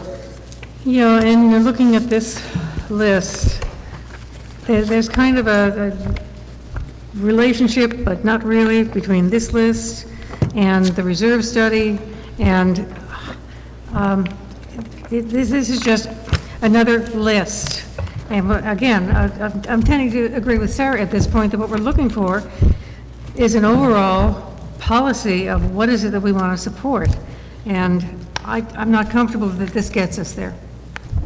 Mr. President, Carol. This was a request by the Finance Committee. And they're at a loss also. One of the things they have been working on for this group of people on the Finance Committee have been working on this for the last 3 to 4 years. And last year, 2 of them came forward with the SURF project list, because those were things that they personally identified as, you know, in listening to staff and going through the whole process of the revitalization, they themselves identified those items at the marina, the pools, and the storage for snow removal equipment as being most critical. That was a tactical plan for things that were failing. And that is great that we were able to come up with a plan for that but it's not a long-term, what is our strategic plan? So I agree with Sarah, but we have to know what are all the things that are being considered, and this is not a list we're asking to, okay, this you do, this you do, this you do, this you don't. And I agree with David. None of these things are things that any of us, there may be a few things on here that someone might say, well, I don't think we need to spend time on that, but the Finance Committee is not in a position, nor can they begin to pick and choose where their effort should be focused on. So I think what they're looking for is a strategic plan, and if the motion that's set forward does not address that, even though it may not go to long-range planning, I think that is what they're looking for from whatever committee comes forward.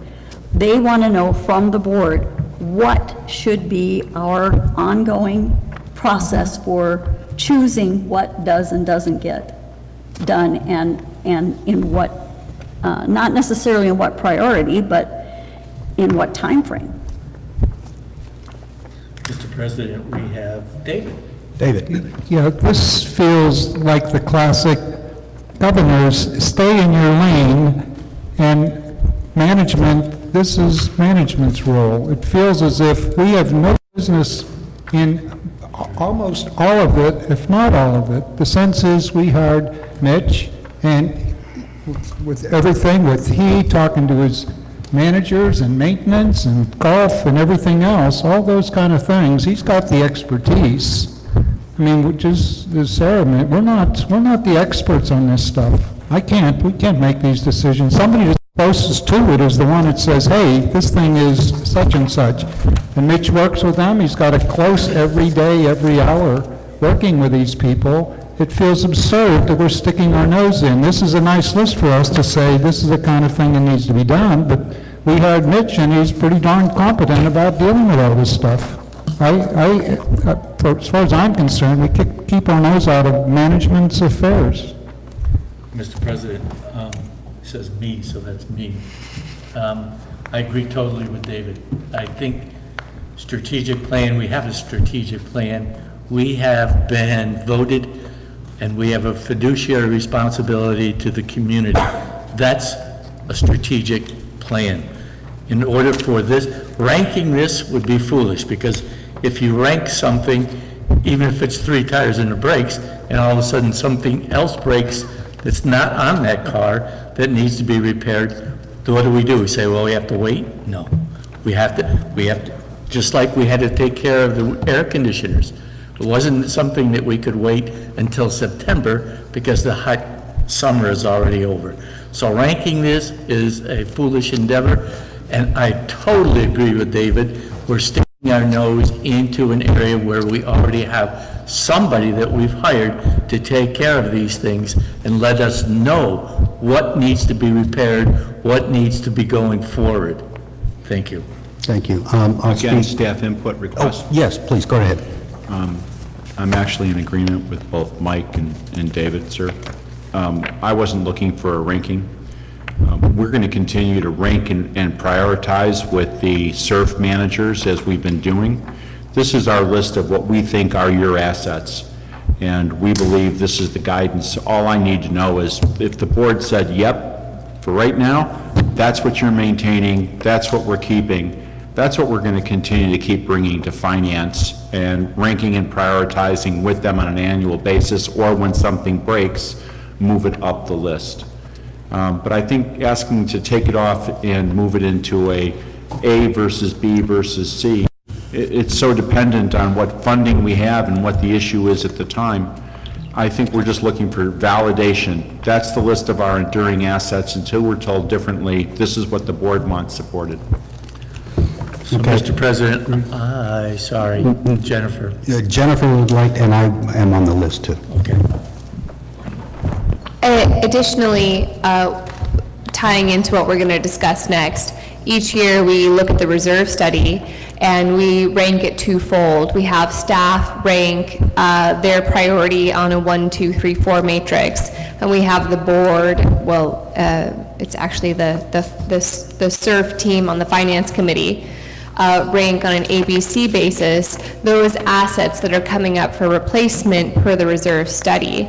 And so that drives, I guess, what we're going to replace each year. Whereas this list that's presented, the core facilities list, is just to say overarching, big picture, this is what we, management, think is important to the association. And we were hoping for the board's concurrence on what we think is important. And largely this is driven from the reserve study. These are all the assets that are included there. Mr. President, I'm sorry, sir. Well, Linda had her hand up. I didn't see it, but I know that you wanted to speak, so you usually like to go last. Linda? I think one of the things that I find upsetting about when we start talking about all our facilities and assets is we make up lists. Last year, the adult center was set to have some siding work done on it and some painting. It's probably one of our better buildings, but we just let it go. We bought maintenance software last year instead that cost at least double what it would have cost to do, and I think that to some extent, if the board gets involved or finance, we should be looking at some of these things that are assets that are in good shape. Why let them run to fail or until, hey, we've got to go replace this or else. That's, I guess, part of my concern that I see sometimes, not always. And like the HVAC, Mitch can't help that, it's run to end of life. But there's some of this other stuff that is just in fairly good shape, and we probably should be looking at keeping it in good shape rather than letting it run to fail. Well, I certainly agree with that last comment. That's part of the Sun Valley's problem. We've let everything run to fail. The question that I have probably is the most appropriate phrase. What is it that the Finance Committee is actually asking for from the board? Now, before the treasurer answers that, my understanding was that the SURF team on the Finance Committee could not figure out how to properly allocate the money that they expected Sun Valley to get amongst all of the various things that needed funding. And therefore, they were looking to the board to tell them what prioritization they should use and apply in figuring out how to spend $2 on $5 worth of work. They didn't feel competent to do that, and that's my understanding of what was being asked. Did I misunderstand that? Are you asking me, sir? Yes, ma'am, you are the chair. Yes, I think this was one of the challenges that the team had. In addition, the Finance Committee, and I will just discuss some of the things that we have discussed in our finance meetings. The Finance Committee is of the opinion that we should be focusing on keeping up the good items that we have now and maintaining those. And to the comment that was made by Director Bradley, this is one of the things that staff monitors on a regular basis. And it was decided that based on the funding we had in the past year, that the adult center is okay right now as compared to other things that needed attention sooner. So I don't think the adult center is in dire straits of falling apart because we failed to do a reserve study item in that particular year, but it needs to be maintained as well. The biggest issue is, you will see as we go through the SURF report coming up here, we have far more that needs to be done than we have money to be done. And until we have enough funding, we continue to do as we have in the past, which is work with staff to come up with what are the most high priority items. But we are going further behind every year. And this is the piece that is concerning to the Finance Committee. And so they are looking for some guidance from the board as to do we continue at this level, or will we be looking at a different strategy for coming years? And of course, a lot of that will depend on the budgeting and so forth for the coming year. But they are very concerned that we are going to start to lose more assets as we already have. And they just want to make sure. The other piece is, like, they want to know, in the reserve study, there are components of this building, for instance, that need to be, they're up for replacement. And they're of the opinion, which was stated at our last Finance Committee meeting, don't spend a dime on this building right now. Because in their opinion, the cost of not really not just quantifying that for non-safety emergency issues. items, exactly. So we need a sprinkler system in here in order to be doing certain things, but unless it gets to the level of health and safety of our membership, they're suggesting don't do it right now. They believe that this building has a limited lifespan based on the fact that we haven't kept it up. It needs an outside envelope, it needs insulation, it needs an ADA ramp, and the cost for doing some of these is going to be in the millions. And that's the sort of direction they want to know. Do you concur with that? Or do you wish them to look at how do we get this building back in shape again?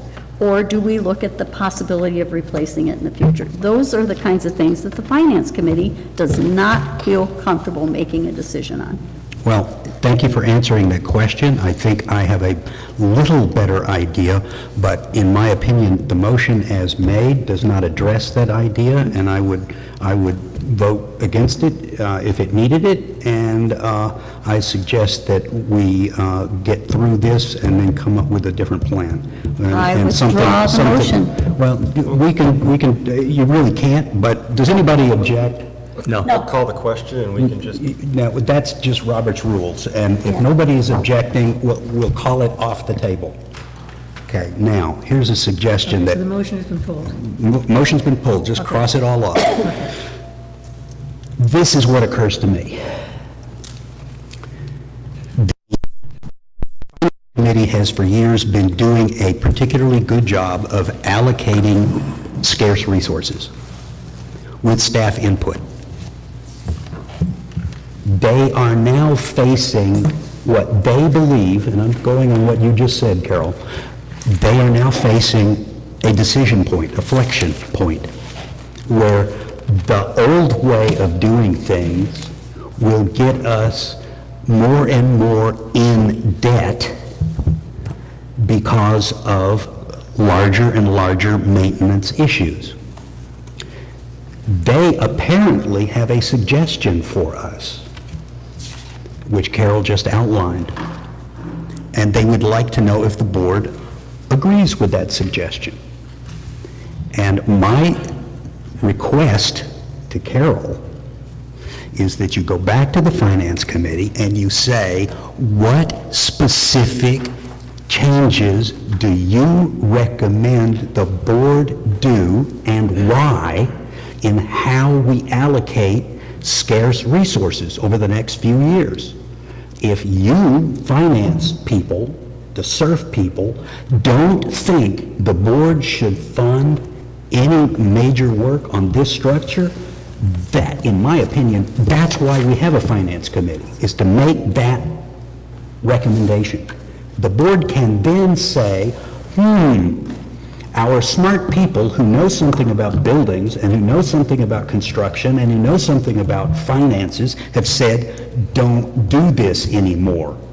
Do it a different way. And this is the new way that they have suggested we approach it. Then the board can have an educated discussion because we've gotten our experts to give us a recommendation. Just this list, it's a great list. We don't need this list. We've got a reserve study. We know what we've got. What we don't know is what the Finance Committee would like us to do. We may disagree with it as a board, but we need to have a concrete recommendation. Now, what I heard at one or two board meetings was they didn't feel comfortable with making those kinds of recommendations. And so for that purpose, I think it would be perfectly fair for the board here to say, clarify for the Finance Committee, you are empowered to use your good judgment to tell the board what you think the board ought to do. That's what the bylaws ask of the Finance Committee. And the board is fully supportive of you making any recommendation you think is appropriate for Sudden Valley. And then the board will discuss that. That's good expert input into a board discussion. And then we can tell the Finance Committee, yeah, you know, we like what you proposed. So go ahead and create a budget for 2019 based on your recommendation or not, based on something else. I know that's horrible because the Finance Committee has been talking and talking and they've been frustrated and you don't want to go back to them, but we've heard that the board doesn't feel any more enlightened than the Finance Committee does, and yet the Finance Committee, working with staff, is a heck of a lot more aware of the dynamics, the parameters of the problem, and what they, in their wisdom, think we should do. And I, for one, want to know what they think we should do. So that's what I would suggest. You go back to the Finance Committee, and if you think it's necessary for them, I think the board here can say, we told you to do that. We want your input. You make it up. You tell us what you think we should be doing. Mr. President, we have Carol and Leslie. Carol. The board, or the Finance Committee said to me, we need to know what the board wants us to work on. And we have put together plan after plan after plan, and we are not going to put together any more plans until we know what they want us to work on. I think I will have a mass exodus by the Finance Committee. I'm just telling you, they have put hundreds of hours into plans. And I guess what I'll ask you is this: of the list that I have read tonight, the one that Mitch put together, what do you not want to work on? What is not important? What comes off the list? I don't know that anybody is able to address that tonight, number one. And number two, it seems to me that there is, from the Finance Committee, at least a tentative proposal regarding this building that would impact the reserve study for this building and how we craft a reserve study going forward for this building. Do we do it item by item by item, or do we just wrap it all up saying we have a community center and it's going to cost X to replace in such and such a year? Now, there's a recommendation that I can work with from the Finance Committee. And if they want us to decide that kind of thing, I think I am perfectly willing for the board to make that decision, give it to them, and move forward. If there are, and I was looking for other ideas like that. Okay, well, I think what we're talking about here is you're asking the Finance Committee to put together a recommended strategy for the board. I don't think they feel comfortable with that. The only thing I can do is go back to them and say that this is what the board president has requested, and I will see where we can go from there. Well, let me ask, this round table, just start with Linda. Does anybody here in this room feel comfortable today or within the next 2 weeks to, quote unquote, give the Finance Committee solid direction on what we think they ought to do? Linda. That's a tough one. You know, we used to go by the reserve studies. A lot of times now, they kind of get convoluted and lists get made up. I gave an example of the adult center. You know, it's stuff that we buy new, like we bought the maintenance software last year, and it's like we buy new stuff at times, and I understand there's a time and place for that, but does that come before our existing facilities and stuff? I think those are some of the questions that when different items come up to the committee, that's what they should be looking at. I can remember discussing the whole thing about the pool fence. So I think individually they need to look at everything and say, is this really a priority, or are we, once again, bumping stuff for maybe new stuff? And that's, I guess, what's more upsetting to me than anything else, is we've just really gotten away from that. Okay, so... Gotten away from the reserve study and your their priorities. suggestion is that when they do budgeting, they budget maintenance. They should. I think first, I think that's... As a high priority. Yeah. Okay, next, Rich. Well, I think the problem is... Rich.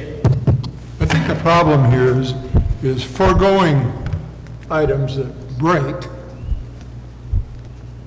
There's a list of assets given that, in terms of evaluation, probably lie to staff in most cases to evaluate those items which are primarily to the forefront, as opposed to, well, let's just take this great big pond right out here, okay? That no longer will be priority number one because it's been taken care of. Okay, so an evaluation of the assets that are on this list probably needs to be done by staff as to, because those are the people who work with all of these items every day.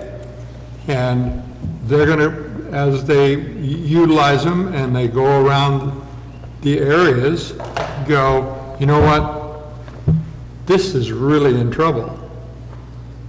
Before we fix those 5 pieces of siding, and I'm not using that as a, we need to take care of this. Hello, Finance Committee. This is an issue that needs to be taken care of, or we're going to lose this asset. That's Okay, That's what I see. if, to summarize, I'd say you would like to rely more on staff input and direction.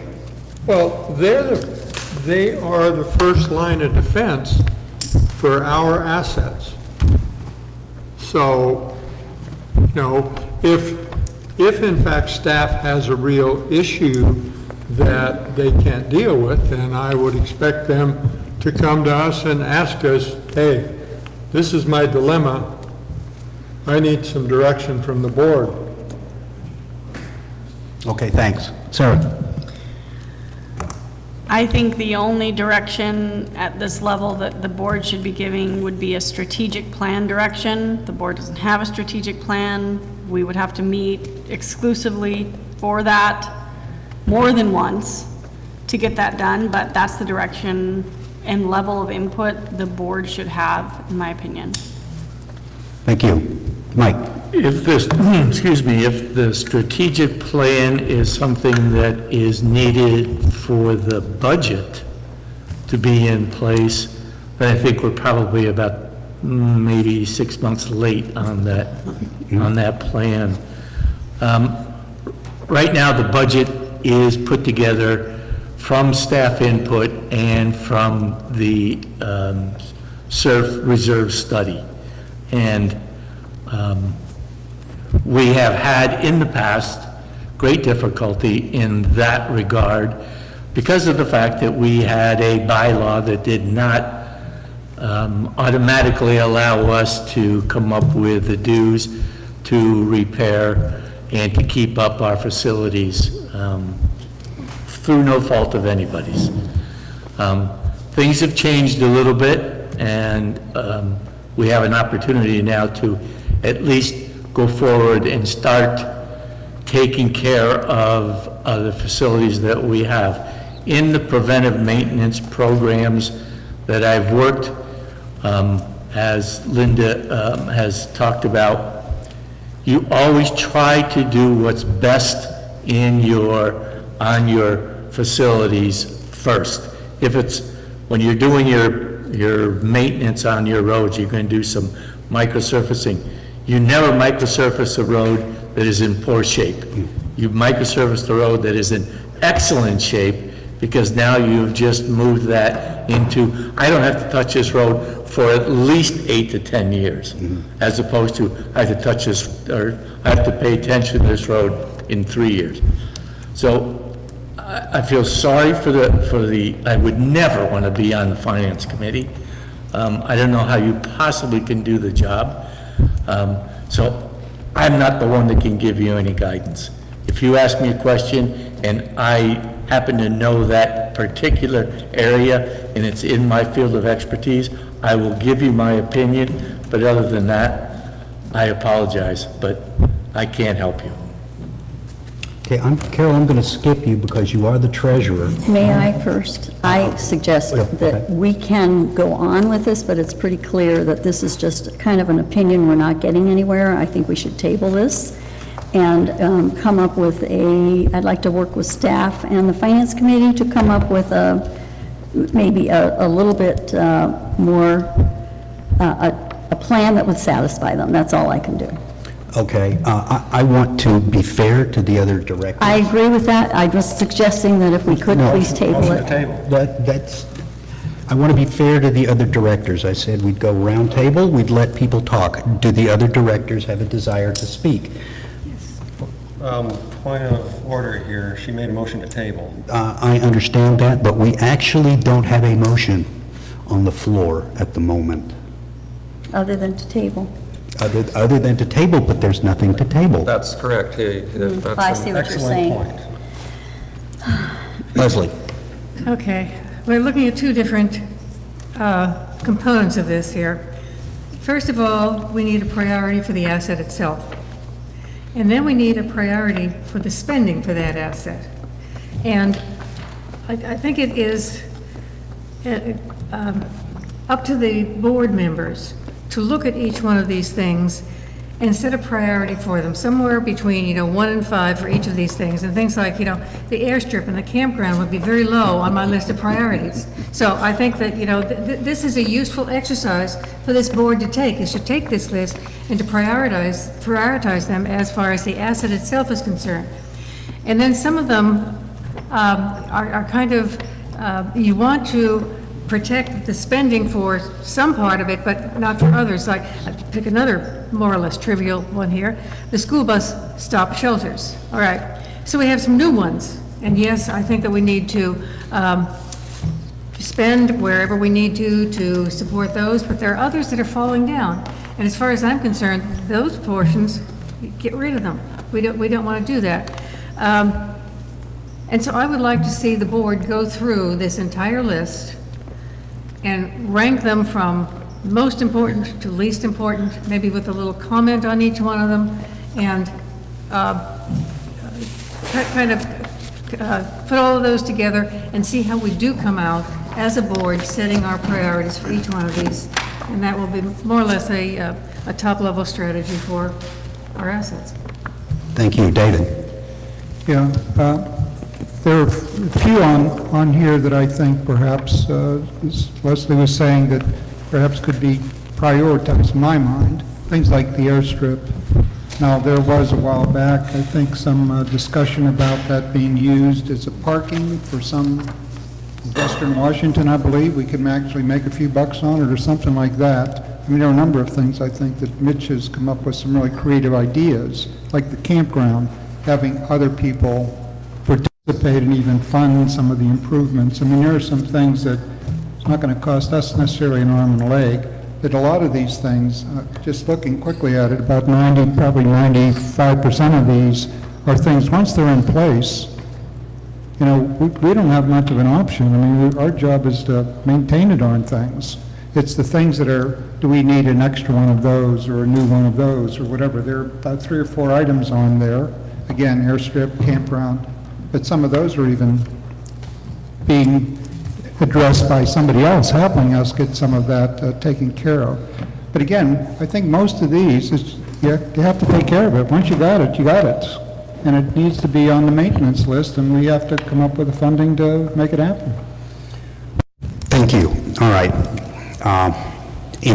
For the sake of moving this forward, I have 2 requests. One, does anyone have any objection to doing as Leslie suggested, which is to take this list and look at it and do your own ranking and prioritization, and then bringing that to the board at some point in time? Does anyone have an objection to doing that? No. Okay, then I so direct the board members, please do that. And 1 through 5, 1 through 5, 5 being high? Frankly, I will leave that ranking up to you. Okay. It is not for me to tell you how to do a ranking. Okay. You do the ranking as best you can, knowing that sometimes, as Leslie said, bus shelters are very different. Sometimes it's all the same. All right, that's request number 1. Sir, yes. I have to ask, if you don't have a standard ranking, it won't matter when you're through. So I would urge you to reconsider and go 1 to 5, with 5 being good and 1 being bad. I'm happy with that. Anybody else object to that? Comment one more. Staff has an SOP about ranking assets, and it includes a matrix and how that's defined. That would be a wonderful thing to share with the board for similar rankings, if not identical. Linda, yes? I think the only thing is, if we're all going to do this, could we get an editable copy sent to us in our board emails so that we can just make it that way rather than go through this individually? We'll go ahead and put this onto an Excel spreadsheet, and then we'll send the ranking criteria, which specifies 1 through 5 what the criteria is. It's very standardized, so you'll have a commonality for ranking 1 through 5. Excellent, excellent. Okay, so that shall be done. Next request. I would like this board to give the Finance Committee some direction on their suggestion that we no longer put money into this building, because this building has been determined certainly as of 2017 at least, to have a limited lifespan, and to bring it up to current code would still give us a limited lifespan building for just about the same price as full replacement. So I would like this board to give some direction to the Finance Committee with regard to whether or not we're going to continue budgeting funds to replace reserve elements that are located within this structure, or if we are going to acquiesce to their suggestion and support their suggestion to stop considering this as and start considering it as an asset that we need to budget for. And within that asset, there are many, many line items, blah, blah, blah, but we don't do that yet, and that they have asked us to do that. I would like us to give them an answer. Linda? Once again, can we get a list of just the items for this building? Just what is it, There's tons of stuff that's been done, there's all the gym equipment. I think you have a list of all of the reserve elements, because everybody here has access to the last several reserve studies. Okay, that works, I can do that, thanks. The reserve studies should have all of the major elements. Obviously, equipment and things like that are not on that list, not part of what we're talking about here, because those can be located elsewhere. What we are talking about is, do we replace the roof? Do we replace the siding? Do we replace yada, yada, yada that can't be moved? Exercise equipment can be moved. Oh, I see what you're saying, okay. So, I'm just going to make the motion and we can discuss it. I move that the board recommend to the Finance Committee that we no longer spend money on keeping this building alive, given that we cannot prolong its lifespan, as determined by our engineers in 2017. And that instead, we focus on replacing this building at such time as it is no longer safe to use. I will second that for discussion purposes. Understood. Okay, Carol. Since this particular item was not actually on the agenda, are you calling it as part of the SURF spending, or the SURF management recommendation, the SVCA management recommendations to establish a list of enduring corporate assets? Can we, it's not really on the agenda to vote, that's what I'm saying. No, it's not, but it is a substitute for what was originally put forward, which is we're going to vote on this list. Well, we're not going to do anything with this list right now. We're going to look at the list, and then we're going to talk about the list. But there's a budget process that has to be made. And the Finance Committee has a need and desire for input into that. And the first and obvious item of input is this. There may be other items, and that I would refer to Carol and her suggestion that she get some more input from staff and the Finance Committee. Great, go and do that. But we do know that's what they are recommending with regard to this building. So. Wait, I'm sorry, sir. You done? I'm done. We have Sarah and David.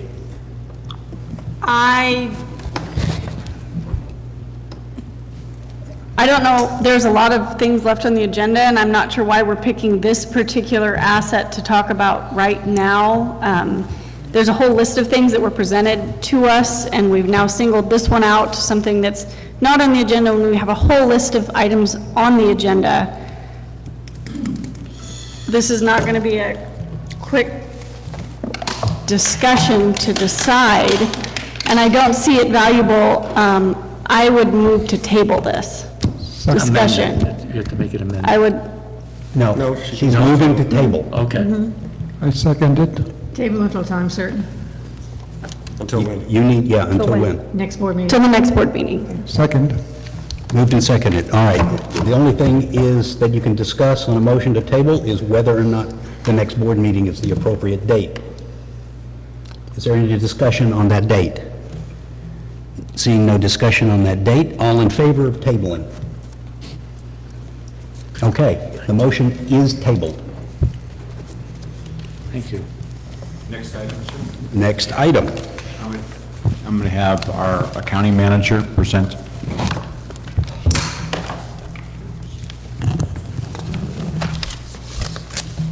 So we're halfway through the year, and we would like the board's approval to move forward with the following ranking on additional SURF spending outside of the projects that have already been approved. And so staff did one ranking, and the members of the finance committee that are assigned to SURF did the second ranking, and we've come up with a matrix from A1 to F5 of those items that are the most urgent and important to fix. And so we would like to go down, starting at the top and moving to the bottom, and funding these items if the board agrees with the priority. The funds that are listed in here are mostly the reserve study estimates. And as we know, the reserve study estimates can be high, they can be low, but they are rarely spot on. So we anticipate that we'll get down through a final ranking of B2 after contingency, though that will remain to be seen when the bids are received. So each of these items will come back as a capital request with the appropriate bids. We are simply asking the board to review the priority of the items and approve that so we can go out and get bids. Is there a motion? I so move that we That's it. approve the... You so move. Yeah, Second. Okay, good. Moved and seconded. Okay, now, discussion. And I guess the major part of the discussion would be, do you agree or not to the ranking and prioritization? That would be in my mind, or do you just vehemently oppose the idea of spending on the top stuff until we run out of money this year? Linda?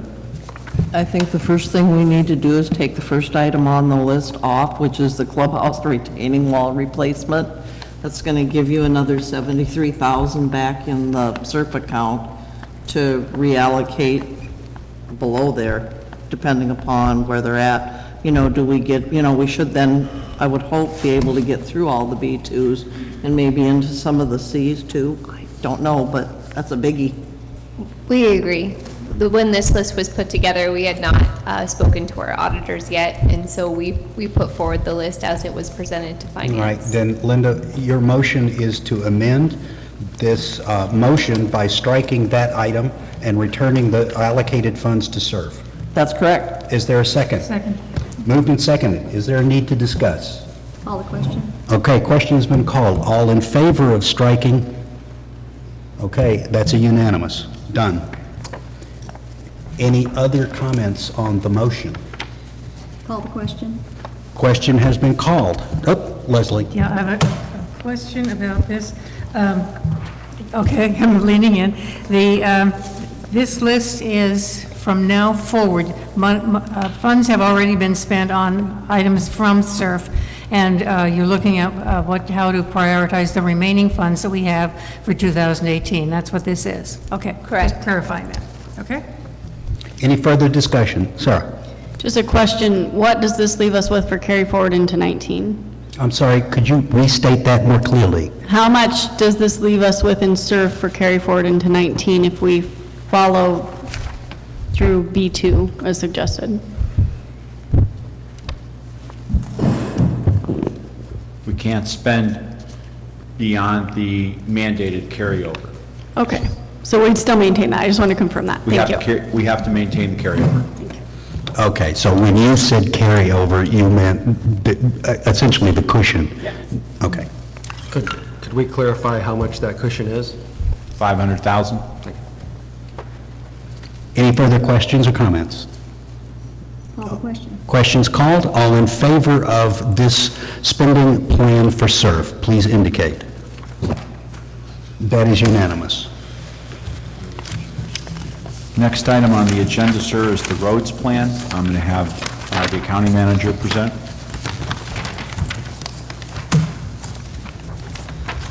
So as you know, we have Wilson Engineering prepare a consolidated roads plan for the association. That includes roads maintenance and repair and stormwater improvements, as well as, it's very small, engineer planning and inspection. We are looking at how we can fund this over the next 10 years. Our roads are in desperate need of repair. There's a lot of work that needs to be done on them, and it's quite expensive. It includes culverts, bridges, resurfacing, pothole repairs, on-call engineering for emergent issues, which there are every year. And so we've put together a plan to show you one way that the roads could be funded over the next several years. And it starts with a balance at 5/31/2018 for what is in our roads account, and then our expected roads in 2018, what we anticipate to collect for the next 7 months in 2018. And going down for our 2018 projects, those projects in green are the ones that are already in progress, and those are the balances that we had outstanding in those approved projects at May 31st. So if we increase our roads contribution from $17.29 per month to $47 per month at a 93% collections rate starting in 2019, and we take out a potential roads loan in 2021 to fund the design at the marina parking lot and the construction at the marina parking lot in the subsequent year and pay it off over a period of 4 years, then this would be one way that we could fund our roads for the next 10 years.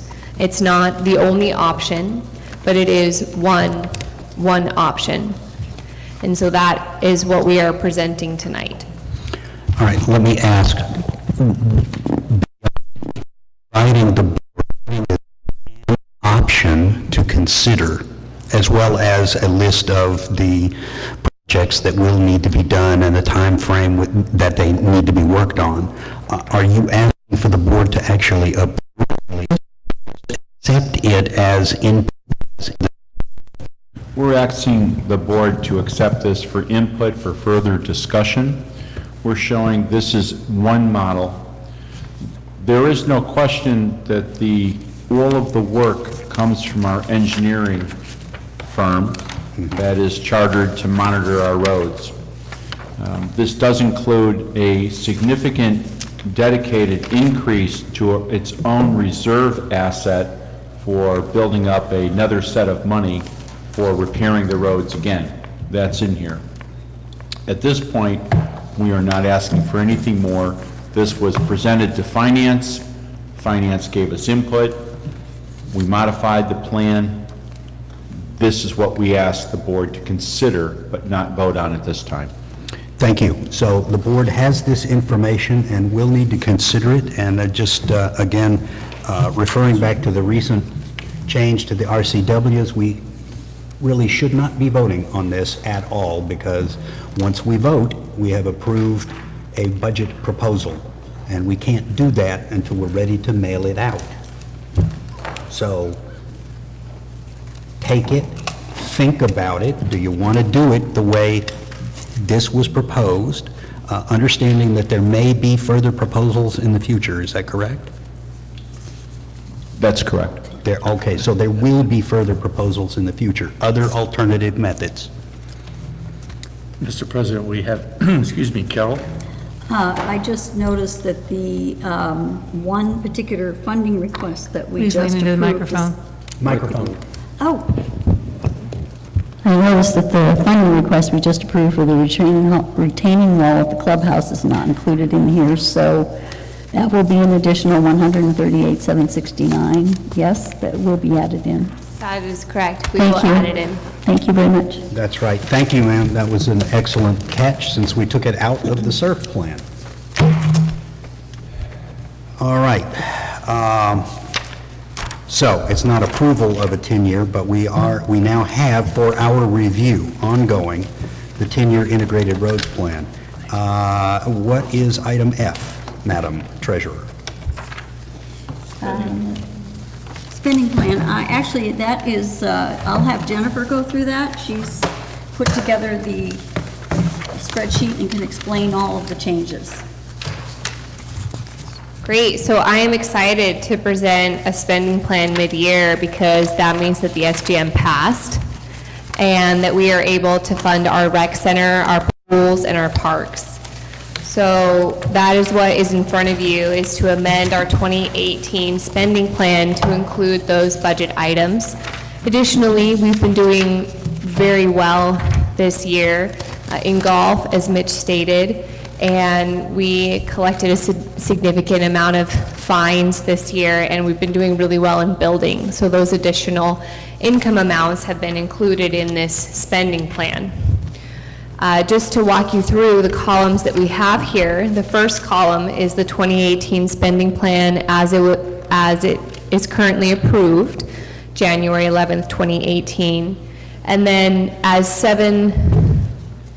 the SGM was approved to start June 1st, I have included 7/12 of the parks budget as it was presented to the membership, and 7/12 of the rec budget as it was presented to the membership, as well as the activity that happened in our rec center from January 1st through May 31st, that the board said, please continue to operate our gym. And then additional adjustments in the next column, which are explained on page 29 of your packet. We've added the income that we're going to receive from dues for rec, the $349,000. That's at a 93% collections rate. We expect to receive an additional $38,430 in golf, bringing total golf revenue for 2018 to $790,000. We collected additional fines in ACC and security that were not budgeted. You can't ever anticipate what fines you're going to collect, but to date we've already collected that cash, so let's include it in here. We expect to collect a little bit of additional income from the sale of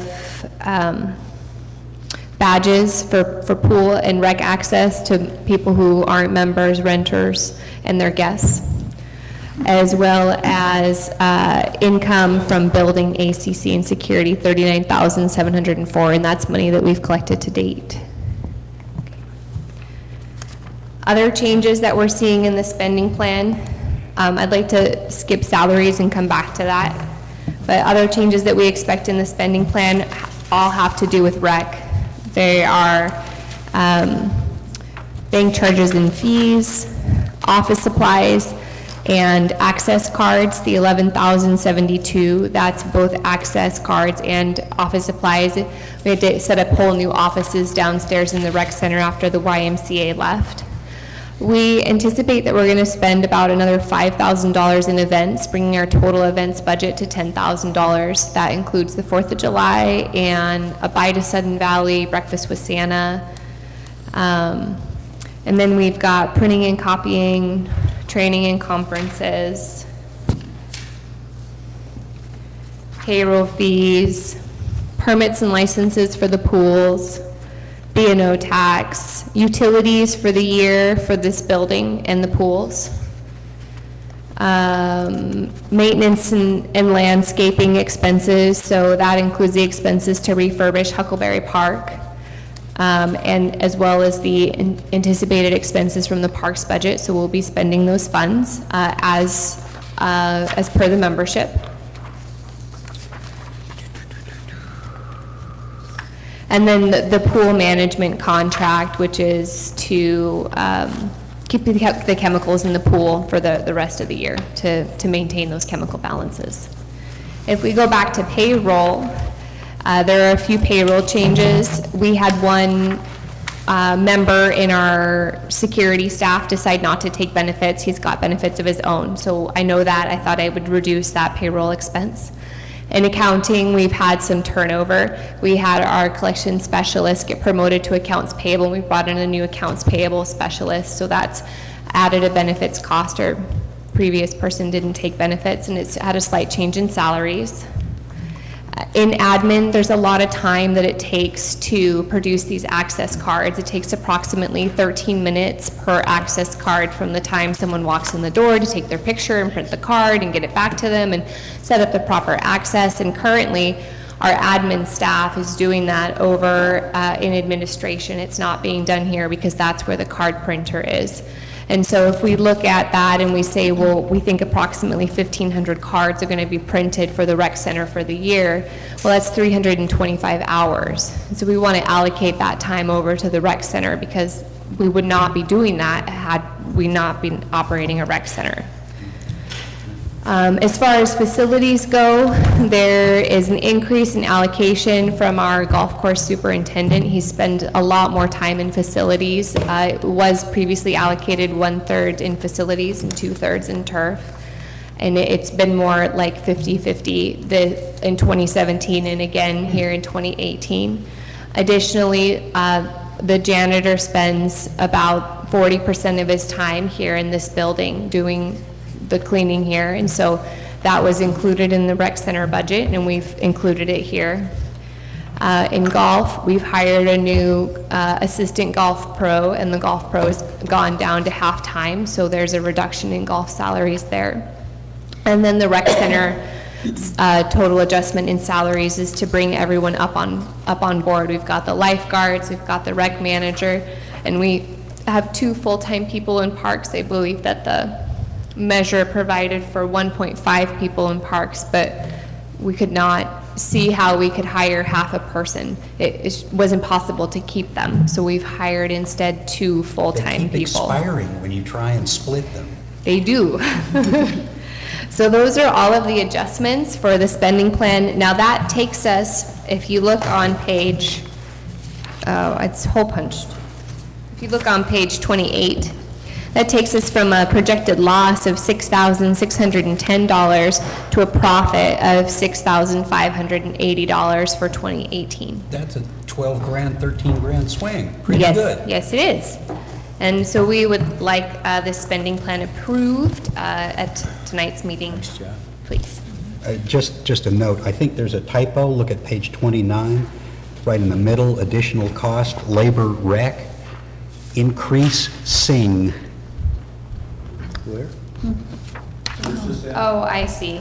Yeah, that should be. I'm not sure what it is. It should be one word, increasing second parks employees. Increasing. Okay. Not increasing. We're not singing about it. You can just delete the sing. I think increase will do the job nicely. Maybe they whistle while they work. Yeah, that could be. Okay, anyway. Do we have a motion? I move that we approve the spending plan for the balance of 2018. I second. Mike? I second, yes. Moved and seconded. Is there any need for discussion? Yes, ma'am. I've got some questions about some of the numbers, please. I guess I'm wondering under dues and assessments income, the SA for rec, where it's all put into the rec rather than part of it into parks and part of it into recs, into rec. Director Bradley, can you tell us what page you're on when you ask these questions? I'm sorry. Thank you. I apologize.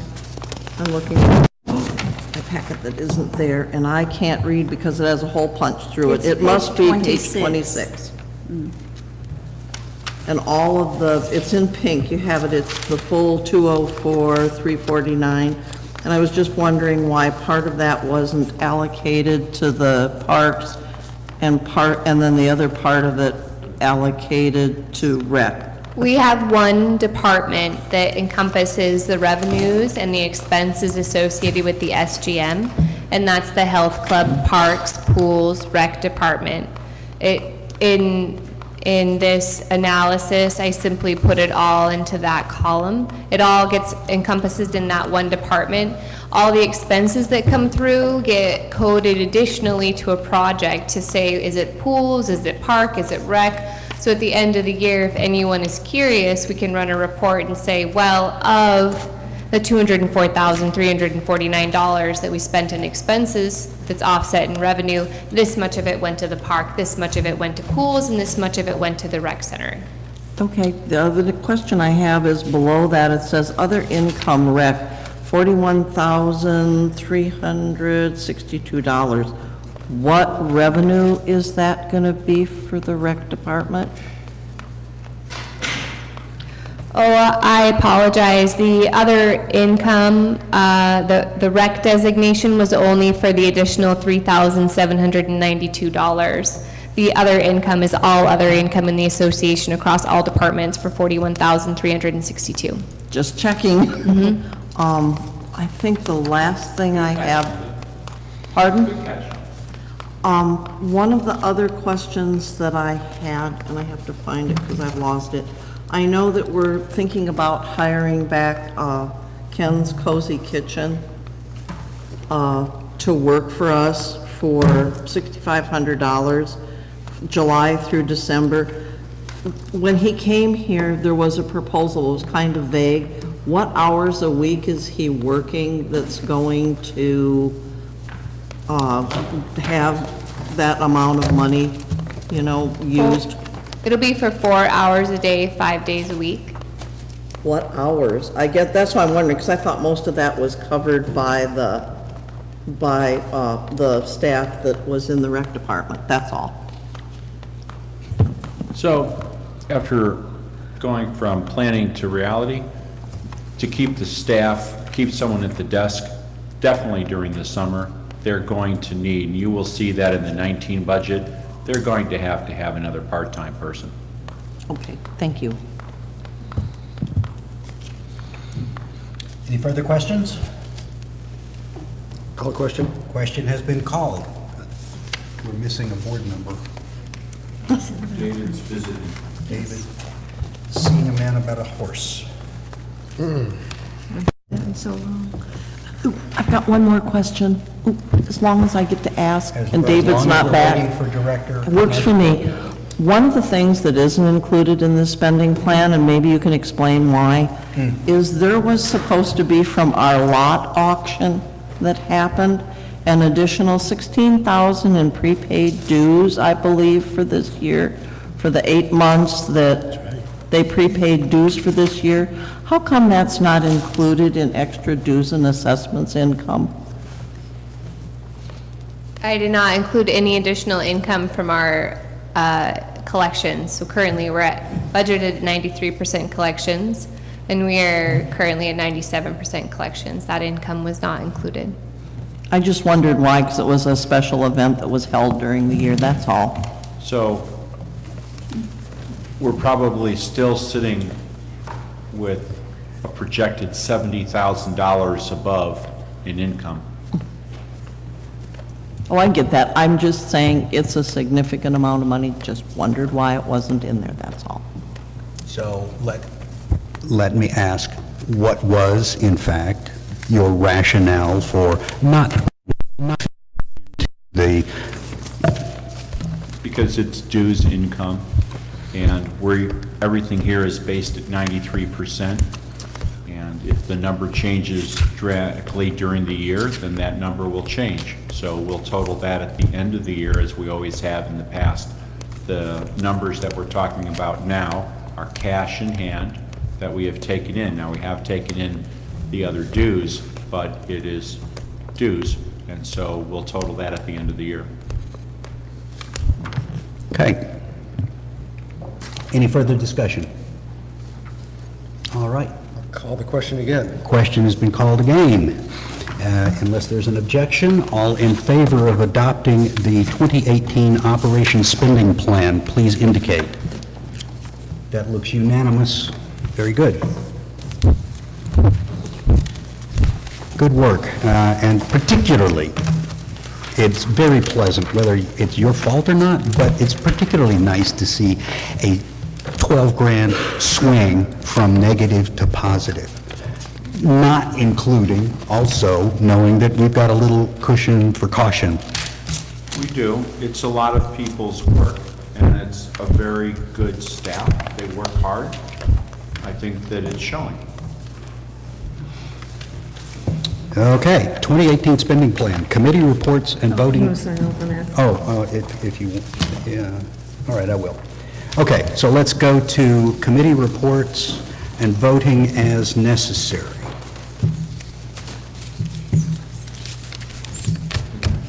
ACC? As submitted. As submitted. Communications? As submitted. Nothing submitted. Nothing submitted. Document review. Geez, I circulated some minutes, and I cannot recall now, and there's no one from staff to ask what happened to them. So they'll be submitted. They'll probably be in the next meeting's thing, but otherwise, there's really not much to say. We have a meeting coming up on the 2nd of August, next Thursday, and we will be looking at some of the proposals that have been referred to the Document Review Committee and discussing whatever else that needs to be discussed. Emergency preparedness. As submitted, June 12, as submitted, July 10. Very good. Long-range planning, we've just talked about that. We need to have a planning committee. We don't have a planning committee. We need some volunteers, please. And NNE. We haven't had a meeting. We put a measure forward at the last meeting, was referred to DRC. Hopefully you're going to do that on the 2nd, so that when we meet next time, we'll know what we need to do, or you'll get back with the committee. You'd talked about dividing up the measure, that sort of thing, but nothing We'll discuss it definitive. at the meeting, and we'll... That works. Thank you very much. Okay. Parks and Trails.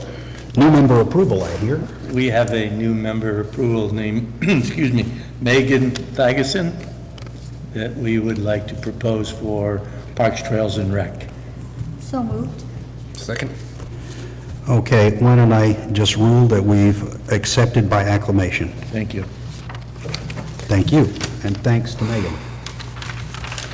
Okay, continuing business and voting is necessary. AGM calendar has been removed, so that leaves the proposed bylaw amendments that were tabled until tonight. And I understand that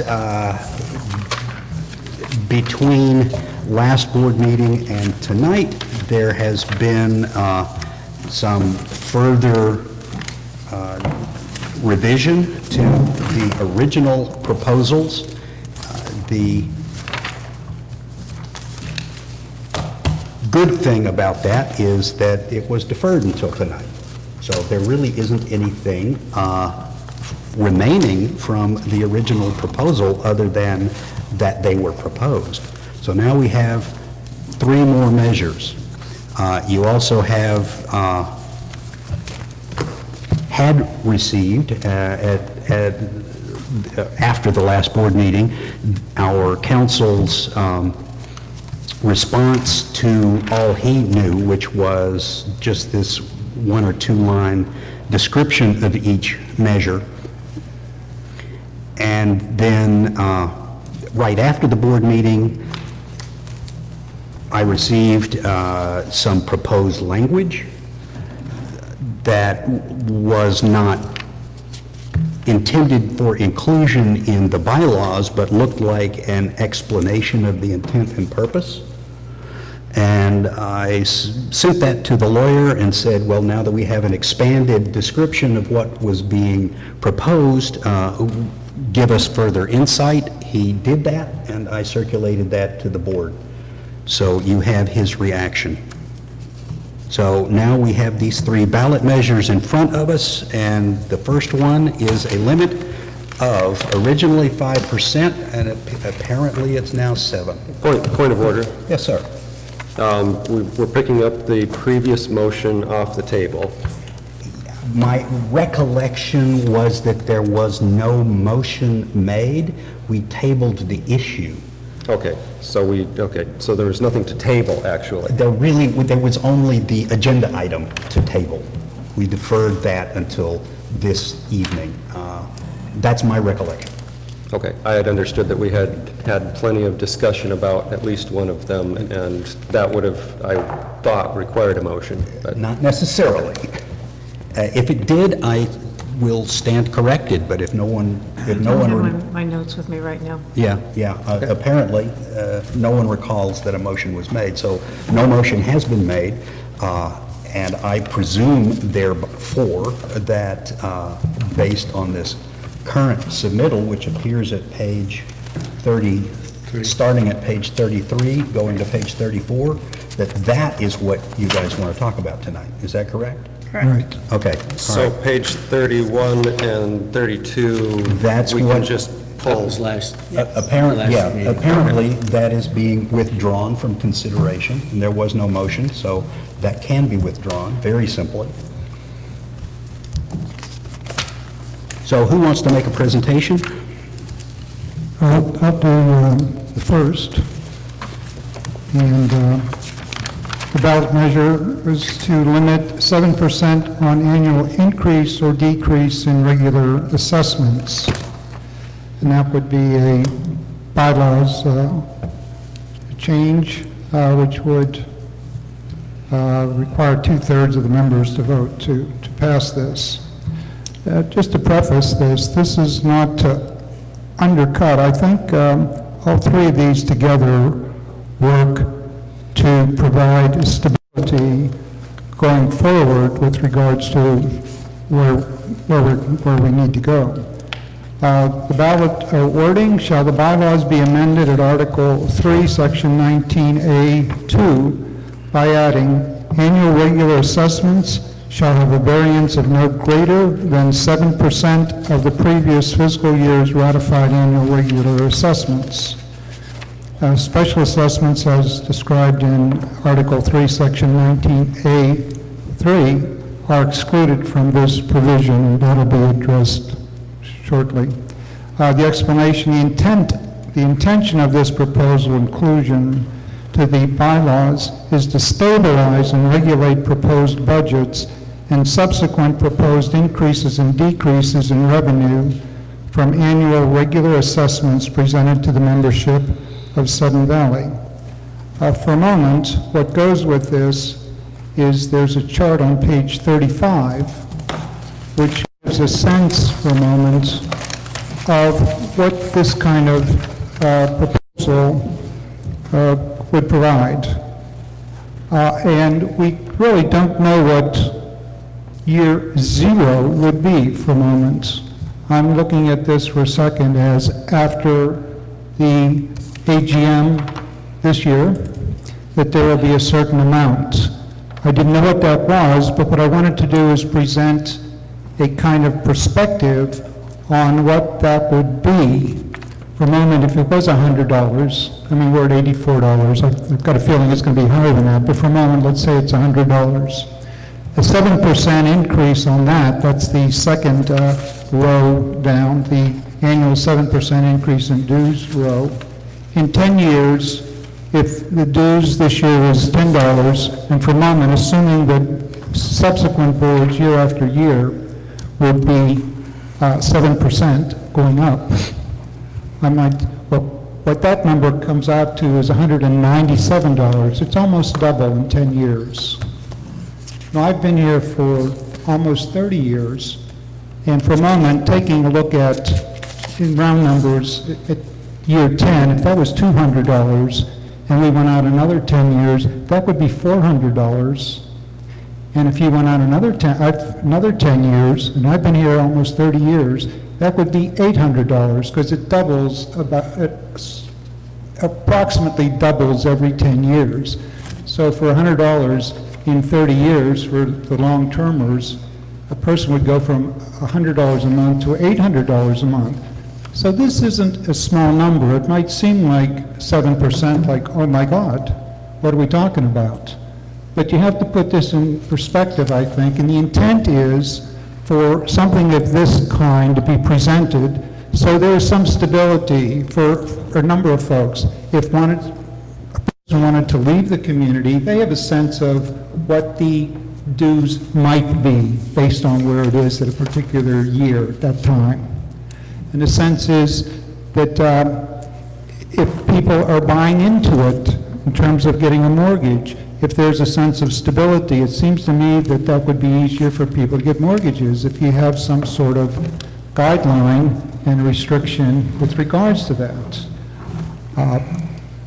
The sense of, again, the predictability, I think, is very, very important. It stabilizes, and I think for people that are on fixed incomes, people that have families, things of that nature, so that there is a, you might say for a moment, a kind of planned progression with regards to the income. Now, this is going to be based for a moment. It's not going to impact the dues or the budget that will go in on the AGM this year. So whatever that is and whatever the dues and assessments come out of that, for a moment, I might say that number may go into year 0. So whatever that is. And then the assumption for a moment, and anybody can put this on an Excel spreadsheet and put 1.07 on out, and you're going to get 10 years out from that. So it gives you a sense of every year what that amount is going to be. I think that's advantageous. I think it's a real win-win for all of us. We'll have the money coming in. We're going to have some predictability. There's a sense of sometimes confidence for a moment that there is this sense that I'm not going, who's the new board going to be and what kind of crazy kind of increases in our dues and assessments is going to happen. We don't want that. And I think most of the board members here don't want that kind of thing. I think this fits in nicely with that. Is that a motion? Well, I move that we accept this ballot measure 1 for the, as written, to be included for ballots. Second. Is there a second? Sarah. Second. Oh, okay. I heard a vowel, but I didn't hear a second. Okay. All right. Real quick before I ask, for general comment, it looks like there's a typo here, or please explain why in this measure it says special assessments as described in Article 3, Section 19A3, and yet down below in ballot measure number 2, it said, shall the bylaws be amended at Article 3, Section 19A2? Which is it? And if it is different, why is it different?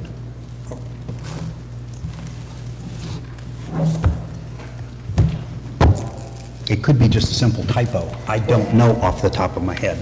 Well, let's see, are they both dealing with budgets and the moments?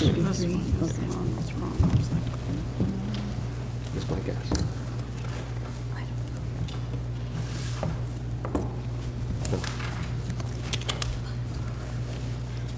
Well, they may be dealing with the same, it says in assessments 19.2, annual dues and assessments, so they're both really dealing with the same issue, are they not? Okay, so in other words, the ballot measure 1 that we're looking at should actually say Section 19A2. Is that correct? Right, well,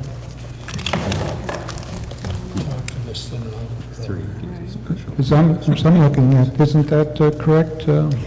Yes, what are you saying? Here, where it's printed is 3. Oh, I'm sorry. Yeah, it's a typo. I'm sorry, it's a typo. That's your answer. Well, Director I would have imagined that in ballot measure 2, the ballot wording would be section 19A3, because that's the... Oh, I'm sorry, it is correct, it is correct, because there are two different items, so that the other one deals with special. So it is correct? It is correct. Okay. It is correct. Ballot, well, number 1 is correct, and we're not to ballot number 2 yet. Yeah. We'll have to look at that. Okay, so that explains. Thank you. Comments? Questions? All right. Since no one, I will, go ahead. Yeah, we asked for advice from our attorney, and he had a measure of discomfort about this limiting the ability of the board to perform its fiduciary responsibility.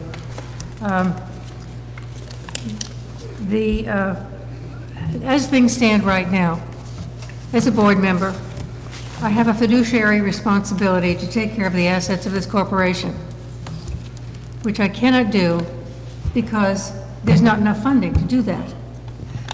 Therefore, I believe I have protection if somebody were to say that I'm not doing my fiduciary responsibility. My answer is, you're not giving me enough money to do what I need to do.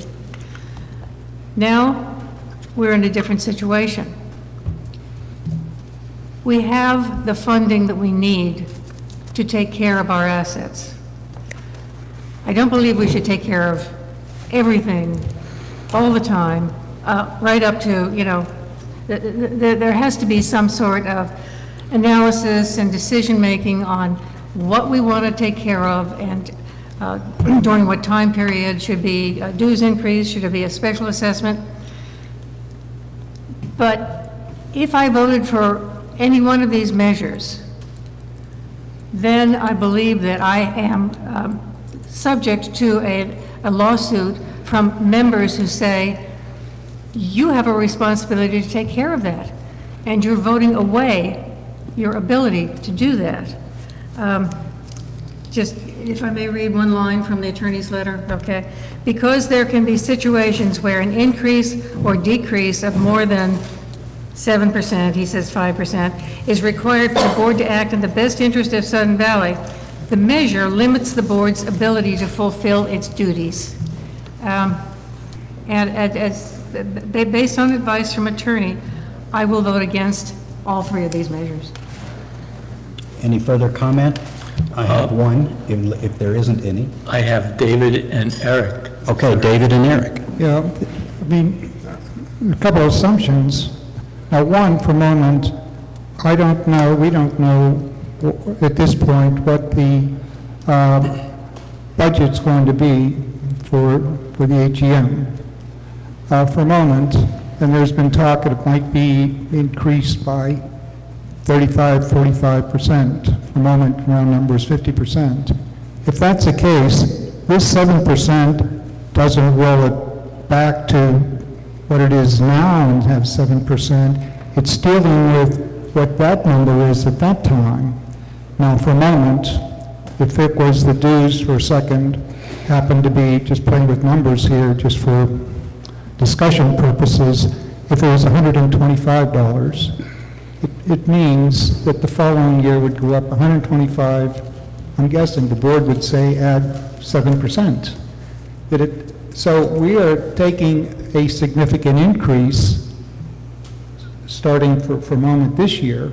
It's not as if we're bringing it back to ground zero.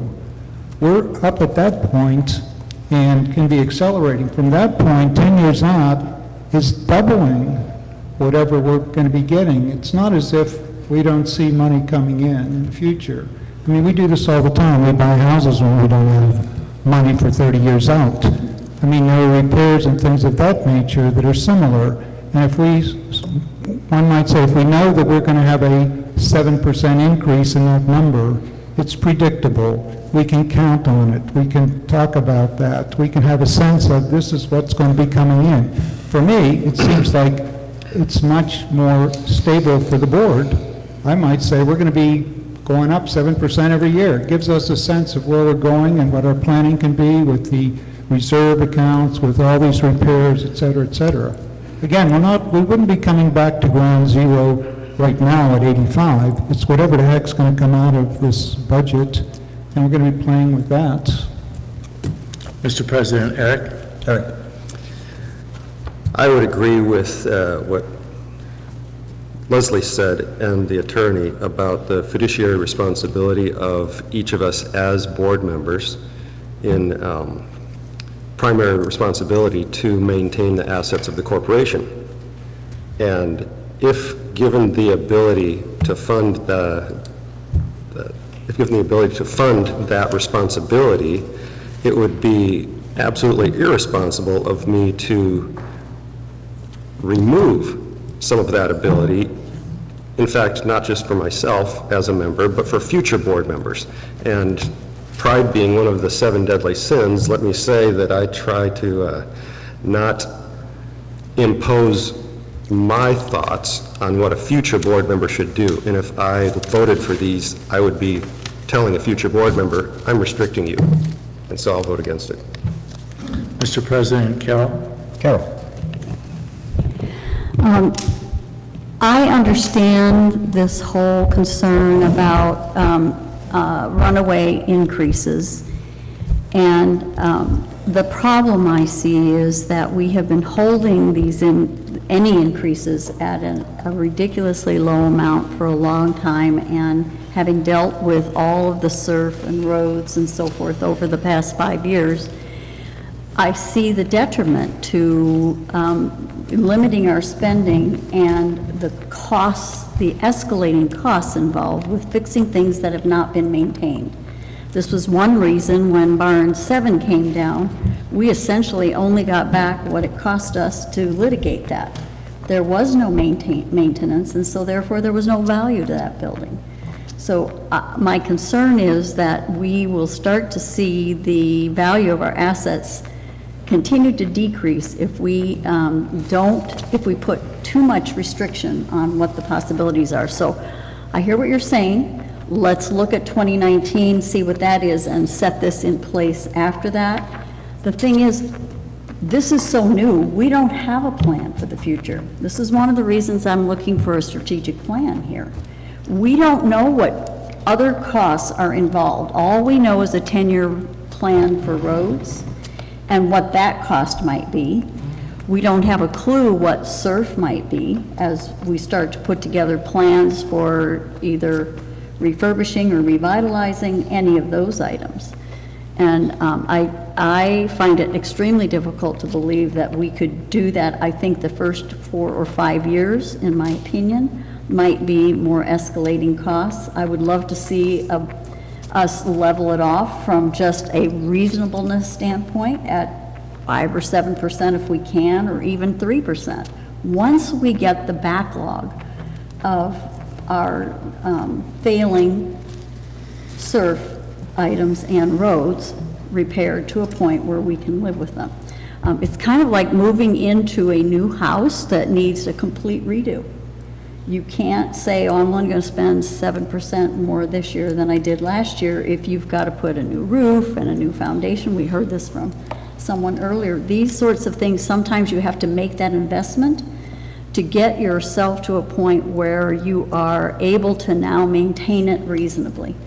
But the longer we wait to fix some of these things, the more it's going to cost us in the future to make those things happen, or we also risk the possibility of losing the asset completely. So I would vote against this for that reason. Mr. President, Sarah? Okay, a couple of points. One, just a point of information, page 36. It looks like it has a whole punch through it. But that's also a chart that gives similar information to what David presented. It's just based on our actual dues. So starting with where we are starting today with 2019 dues, if this were to be enacted, what 7% would look like. So just point of information there that that's also regarding this measure. The members would have a vote on this. Obviously, it would go on our ballot at the AGM if this were to be moved forward. So this being moved forward is not an ultimate decision of the board decided to put this restriction in place. The community would still have to vote to say, I want this restriction in place, or I don't, by 2/3 of a vote. So a majority of the members here would have to say, I want this. So in that regard, we're addressing our fiduciary responsibility, because the same way our hands are tied now that we say we don't have enough money coming in, we're giving the community the opportunity to say, do you want this limited to 7%, or do you want to get caught up, for instance, as Carol's giving an example of, and wait and maybe do this in the future? To me, if you personally agree with any one of these or not, to me, it makes sense to let the community decide that, since these are a bylaw change and they would require 2/3 vote. It's not just 50%. So a majority of people are going to have to want this, covering our responsibility. And it's allowing the members to decide instead of this board of a few people that represent a tiny, tiny part of the whole community. Regarding the attorney, he did say we're not violating any laws by doing this. Obviously, there's the idea of, are you opening yourself up to lawsuit, are you not? There's two sides to that story, or to that coin, if you will. You could be by implementing this, you could be by not implementing this. People could come back and say, I am having undue harm put on me by having to compensate for these years of neglect now, and a similar lawsuit could be put in place. So that's a double-sided coin there regarding lawsuits, and if one or the other would be opening us up. But the main thing that I got from that is we're not violating the law by doing these. And my last thought is, if the board is against doing this type of limitation, to me as a community member, that says we are planning on a higher increase. Now, that doesn't mean we're planning on $500 a month either, obviously, but it does mean that you're not comfortable with this limitation. So how is there any assurance that it won't be $500 a month? Thank you. I'd just like to, Sarah and David, both of you, I think that you have a nice idea here, but Sarah saying that last statement, I think is extremely inflammatory, and I think is going to cause dire consequences tomorrow in your Facebook stuff. And I wish you hadn't said that, and I'm adamant about that. David was next. David said several times, we need some other folks, and I am on that list. You are, sir, but you always like to go last. I usually do.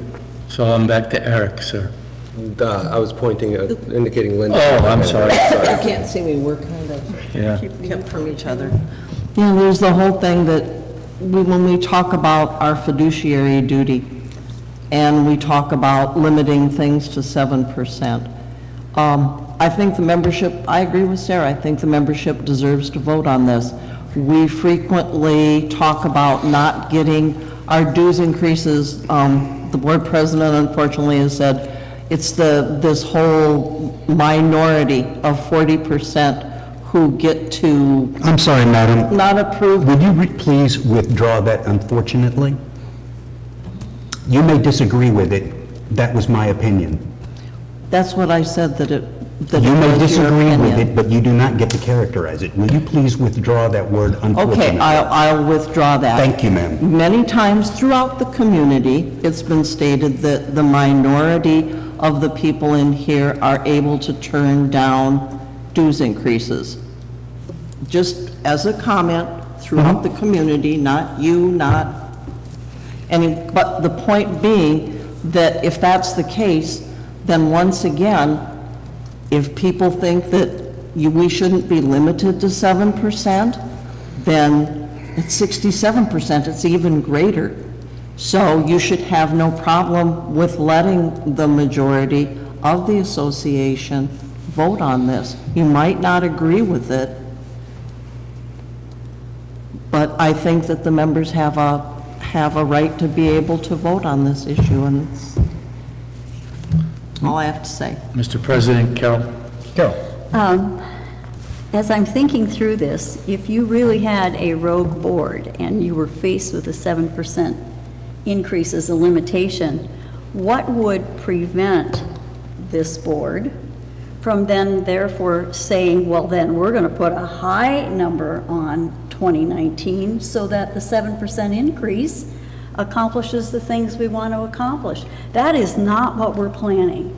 Our plan, my feeling is our plan should be, what is the lowest amount of money that we can do an increase and still maintain our fiduciary responsibility? And this really upsets me that, that there is this fear that you're going to have a rogue board, a runaway board that is going to put unreasonable increases in. We are working really hard to try to come up with a good, solid plan without breaking the bank of those people, giving them time to, and hopefully giving information about the future, what it might look like in order to actually get these fixed, all the items, all the assets that we have.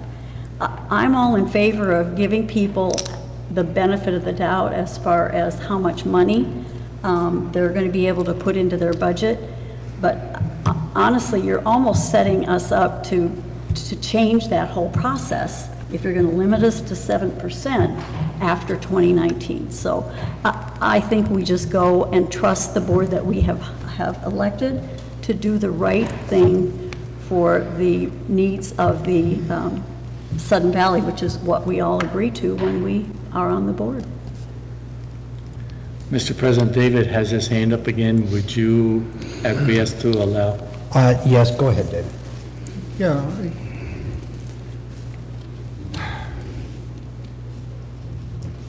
I fear that we've got a number of things. One is we've gone from 3,200 people making the decision about this down to 9 people, only 5 of which are required. For a moment, let me address the business about pride. I mean, talk about taking that upon ourselves to make the decision which for 40-some years the community has participated in and being part of.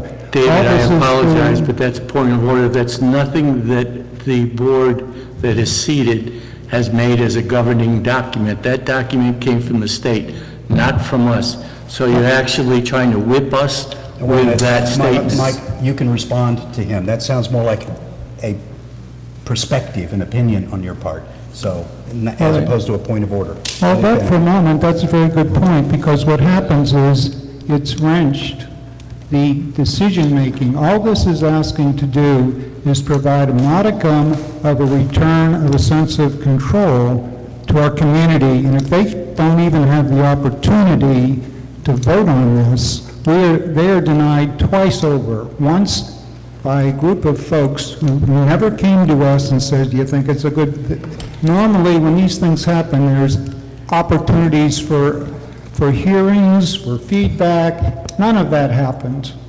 And going from where we were to a stroke of a pen and we're someplace else, and we're not even providing the opportunity for our members to have a modicum of control of their futures, if you will. And we're not talking again going from $85 to whatever, 150 and then back to 85. All this is saying, whatever that number is, and I'm guessing it's going to be probably 35, 40, I don't know what the percentage will be with the budget, it doesn't wrench it back to the bottom. It's still up there. All it says is once whatever that level is, and we're paying and we're using that to pay the bills to move forward, that there is some sort of sense of control and people can have some sort of predictability, just like when you have a mortgage, you know what your payments are each month, but you know what your electric bill is going to be each month, you know those kind of things. All of a sudden it's like, you know what, it's like, it's very nice, we have a sense that maybe the board will do the right thing, but I think we've all heard enough folks out there saying things quite a bit different from that, and that some numbers could be really through the roof. Mr. President, Leslie?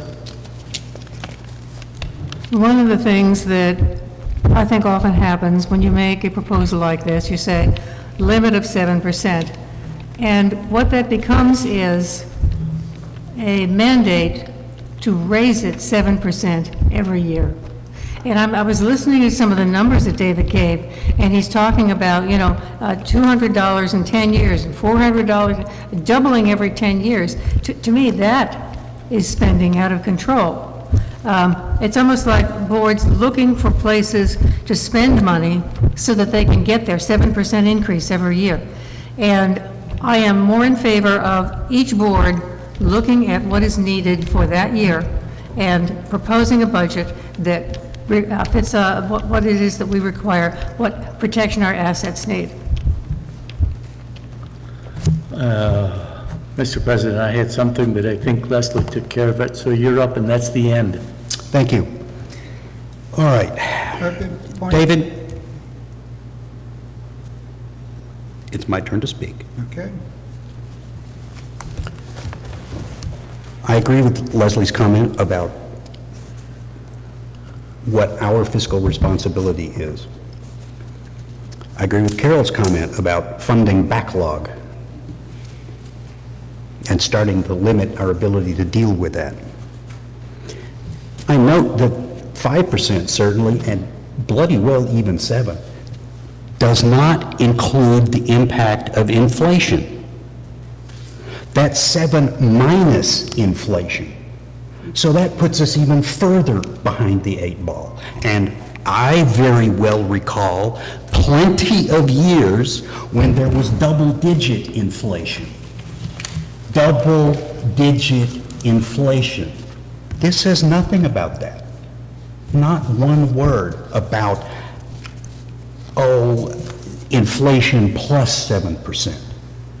And I know from having heard the GM talk, our costs for road repair went up this year because oil and gas costs went up this year. Is that correct? That is correct. If we continue down the road of trade wars, who knows where costs are going to go? So to me, this is just nuts, as worded. It doesn't allow us at all to deal with major needs as they arise. Okay, we know at some point in time, if we're going to continue getting money out of the marina business, we're going to have to dredge the marina. We have no idea what the county is going to tell us that is actually going to cost, because we have no idea in 5 years from now what their new rules are for that. And what if it's a huge amount? Which gets to a problem I have with ballot measure 2. That's not on the table right now. Betting on voter rejection of this because it takes a 2/3 majority is foolish. Is just foolish. It is not our responsibility to count on members in the community to throw something out. We have a responsibility to put things before the community that are reasonable, that make sense. And even more so, a board vote not to approve this does not have one thing to do with proposed dues. We haven't seen any hard numbers for that. So it does not matter. That's number one. Number two, doesn't stop you guys from having a petition. You want a petition? You want to get 300 people to say, yes, we want this on a ballot measure? Fine, go for it. That's not a board decision. And also with regard to, it has been mentioned that this 7% is not a floor. David's numbers assume that it's 7% every year. Well, that's nuts. There's no ability to predict that it will be 7% every year, and we don't necessarily. Don't put words. I'm sorry. You're putting words, and you would stop in order. I'm looking at your table. Your table proposes 7% a year. It does not. It does not. Gentlemen. Let's no, I'm really correcting what was said. What this is talking about is a maximum. It is not proposing that this is built in, but this was Pardon me for putting words in your mouth. I took it as a reasonable interpretation of a table included in your material that since the table calculates 7% a year, it might have been likely that the proponents were assuming 7% a year, since that's what the table said. Pardon me if that's not correct, and thank you for clarifying the intent of the table. Finally, predictability, mortgages and utility bills. Phooey. What if you have a variable rate mortgage? You can't predict that. Utility bills, phooey. The price of propane goes up, it goes down. Electricity generally goes up. Some years it's really bad, some years it's not. Some years the weather is really cold and your utility bill goes up. There is no predictability in this world.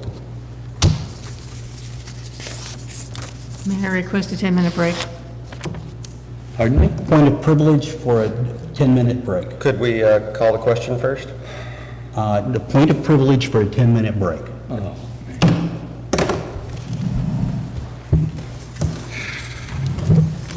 I'm walking downstairs. My legs are walking that far. He actually did say that, though. It was going to double every 10 years. So he actually did say that. Say that now. Twice.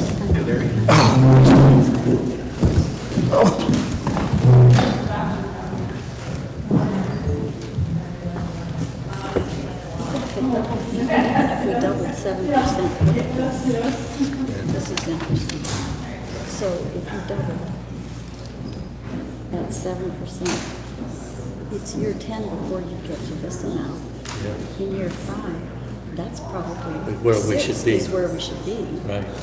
And you gotta wait 6 years for that? It Yeah, won't but that's... cover the things that we need. But that's not, if we go to that number right now, what he's saying is 7%. Well, that's what I'm saying. That's why he should If be they putting limit this... us- If they limit us to 7%, I say we start with this, one of these Right, numbers. but he should bring this up next year, after this budget is done. I agree. It makes more sense because we can't predict right now.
think that was supposed to, instead of everybody going to the bathroom, I think they were supposed to take all tempers back down to normal. So I apologize for shouting.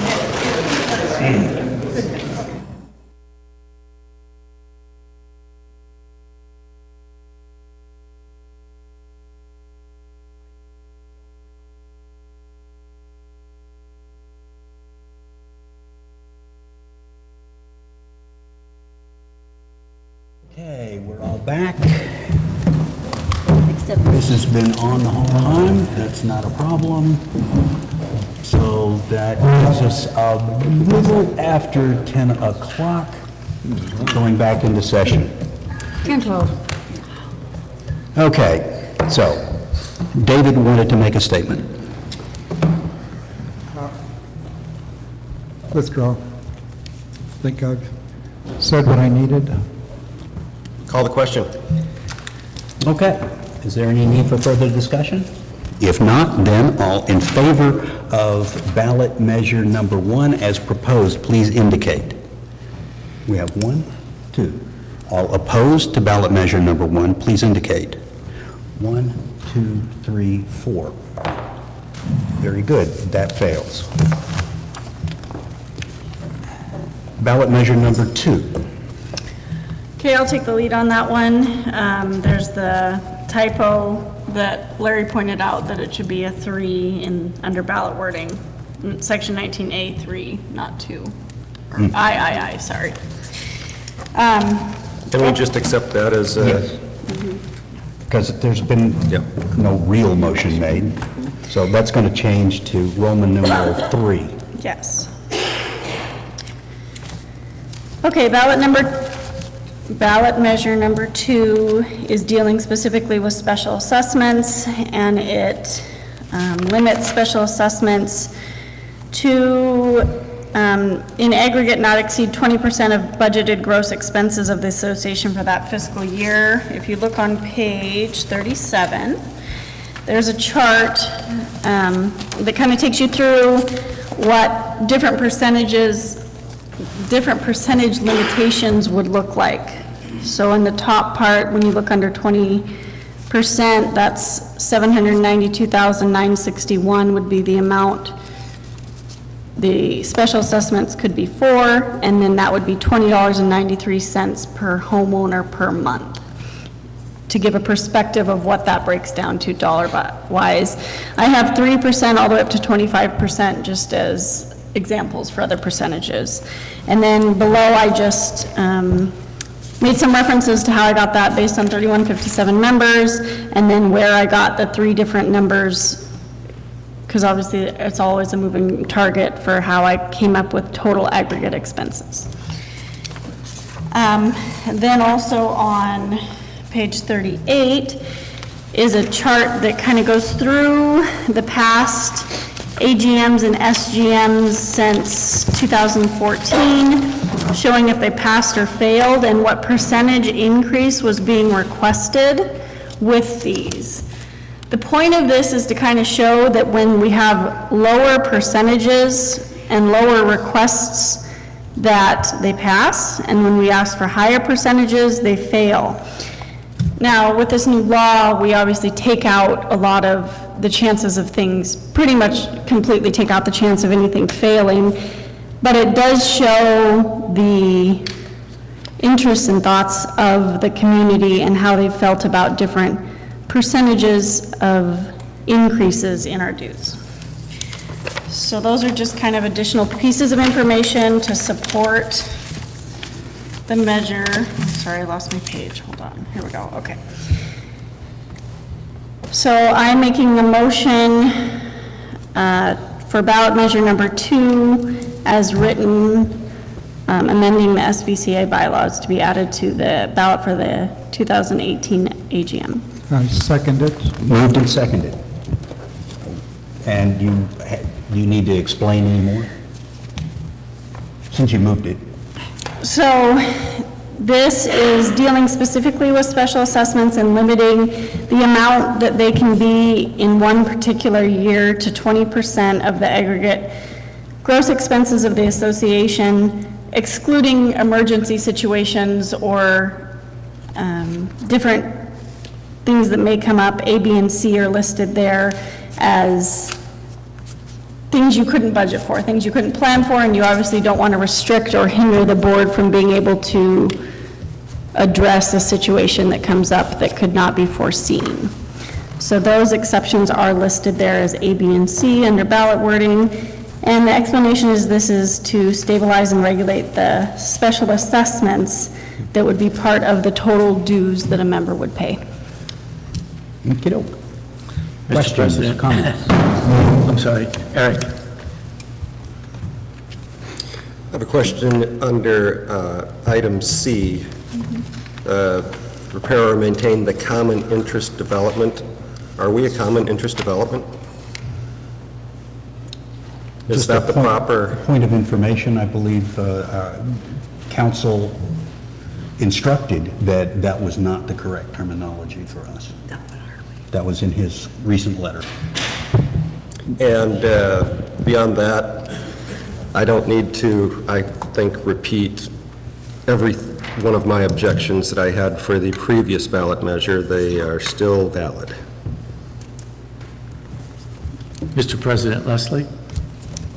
Yeah, I have, again, as with Eric, the same objections to this as with others, and also wanted to call attention to an interesting feature that was brought up in the attorney's letter about this basically does nothing to put a limit on it, because there's nothing that says you can't have 1, 2, 3, 4 special assessments at the same time. Limit them, each of them to 20%. If you so wished, you could get around that. Mr. President, I was waiting for David's hand to go up. Did he go up? Oh, yes, David. Right, I mean, that's a good point, because whenever you're looking at the first one, it just failed. I mean, whenever you're taking a look at the ways we get money, a lot of the kinds of things recently we've been getting have been on special assessments. So, the first one was voted down, but this, as Leslie had mentioned, there are ways of getting the money. It's not as if this is going to be destroying us as a community. I mean, there's plenty of opportunities, just as we just had a special meeting and things passed. So, in effect, I think all three of these tie together. The first one, ballot measure, and this one kind of fit together, and that was what we're interested in, so that the community can say, see, we're really not, this is kind of a win-win. The community will win because we're going to get the money, the people of the community will win because they're going to have an opportunity to take a look at each of these items and vote on those. And it has it guides us as the board to keep various things within some sort of controllable world. Mr. President, Linda? And I think the thing you had pointed out, that indeed you could do special assessments and you could have more than one in a year. That happened last year during the AGM. They both failed. One was for 24.6%, and I'm just saying, when you do some of these where we had one for roads and then the other was for ops, and it's, when you get up into those numbers, or when you're looking at 30, between like over 25%, you can see where people are looking at, I can deal with 13%, 15%, 13%. I think the earliest one was up in 2015, and that was just a really small increase. But it's like, we come back, it seems, with these SGMs every year with halfway decent proposals that are less money, and we get the money. And for instance, next year in 2019, there's going to be a 3% increase in a special assessment. So we acknowledge that. It's just, I think it shows that, yeah, that can happen, and you can have more than one special assessment that people are paying for. So that's not, I don't think, an argument. It's just limiting that amount of money, that's all.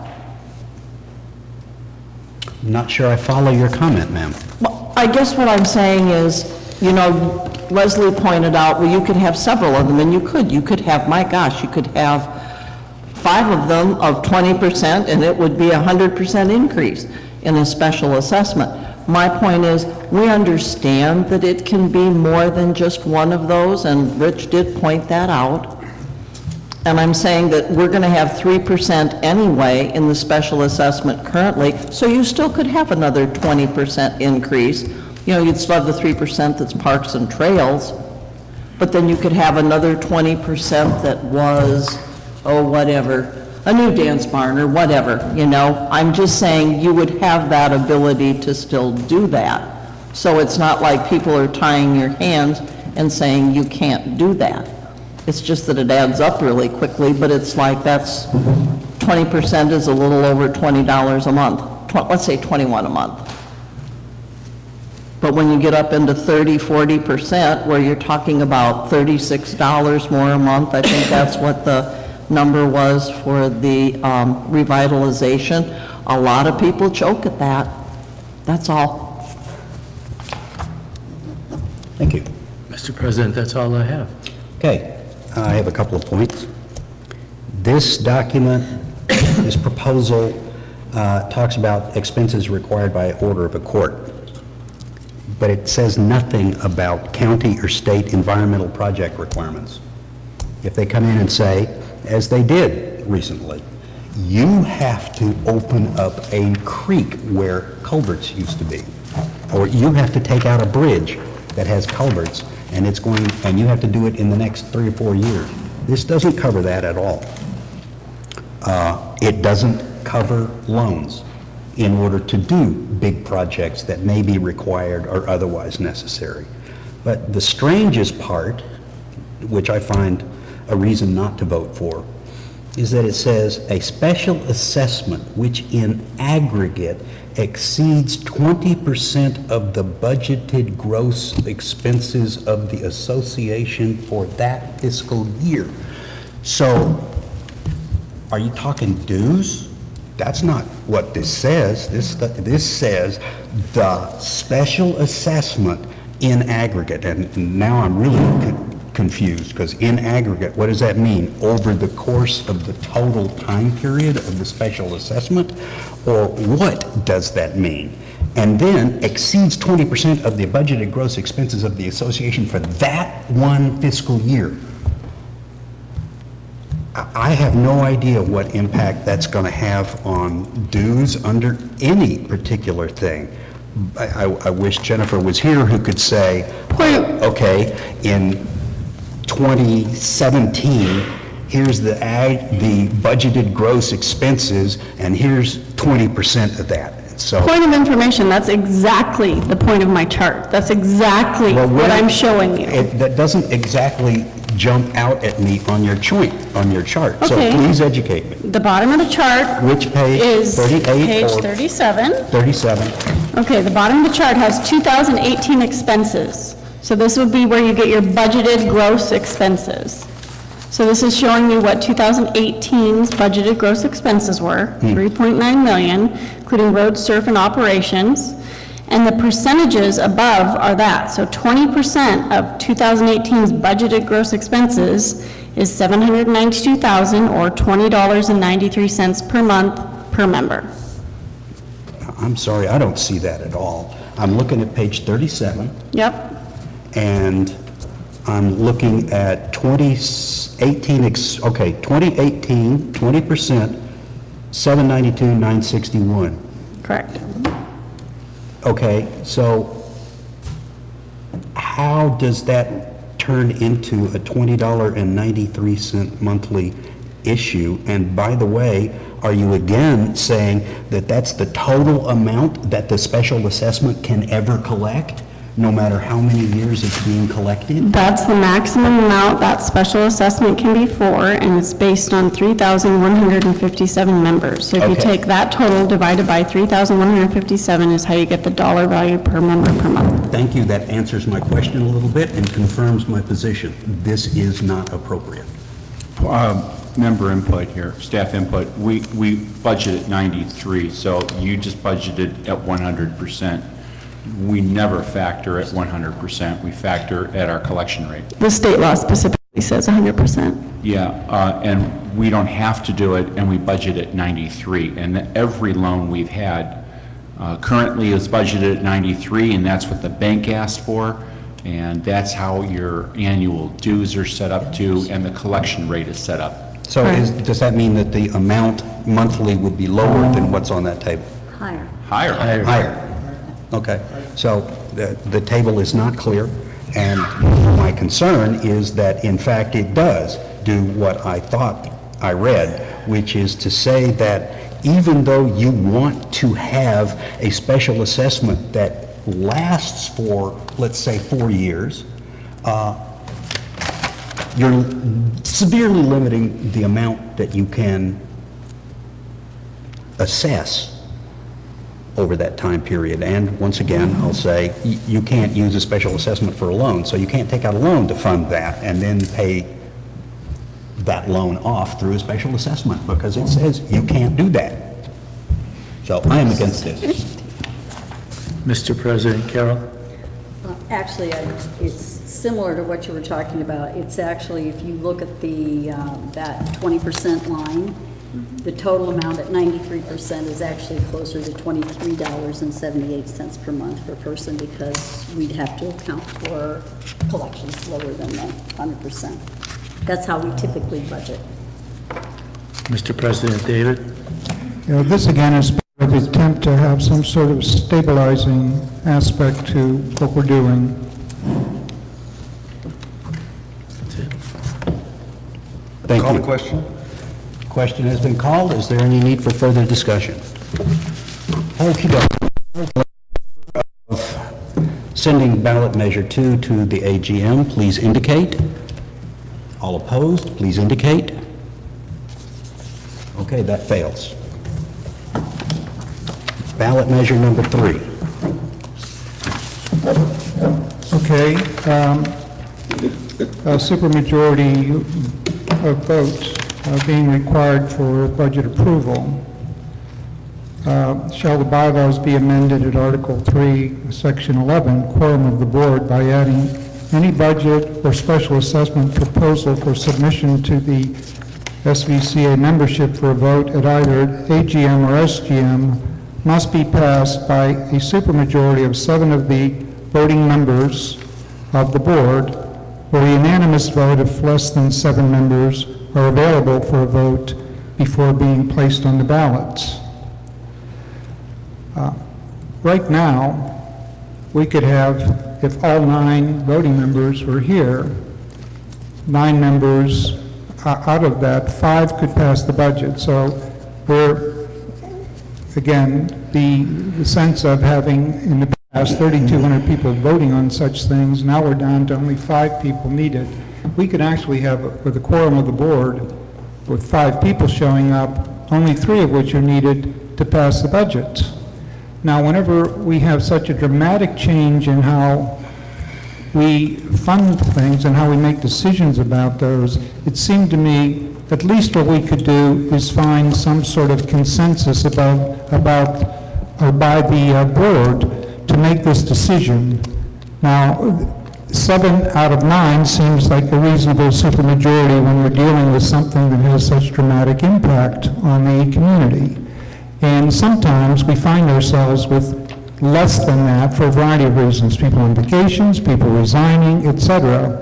The sense is, I think the community would like to have a sense that there is consensus among the board for whatever the budget is that we propose. So if there is a sense that, boy, that's not a divided kind of world out there, that we represent all of the community members, the folks that are very wealthy, the folks that are in the middle, the folks that might be, I won't say scraping by, but have their challenges financially.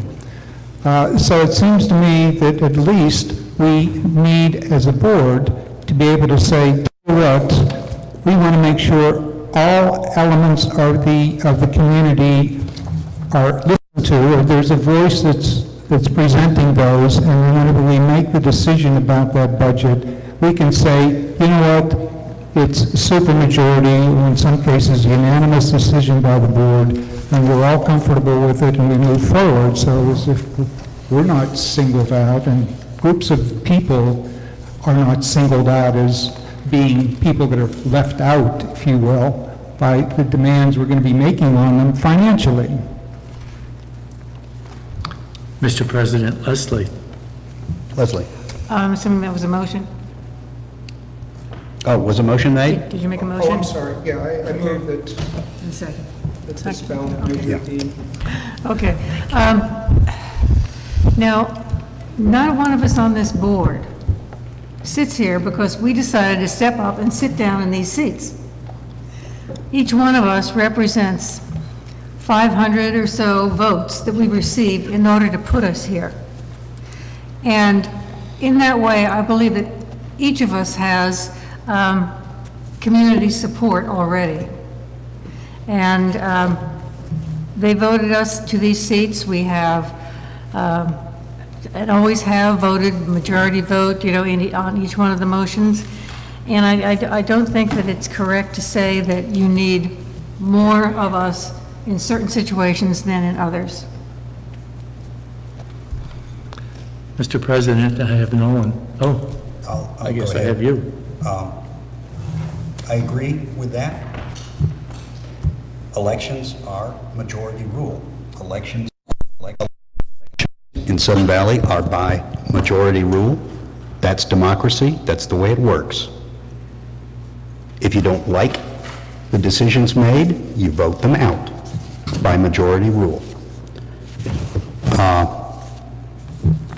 The legislature tossed out a super majority vote, and this attempts to nullify that and recreate a supermajority vote in order to get anything done. So that means that anytime there's 6 people in the room, every single one of them has to agree.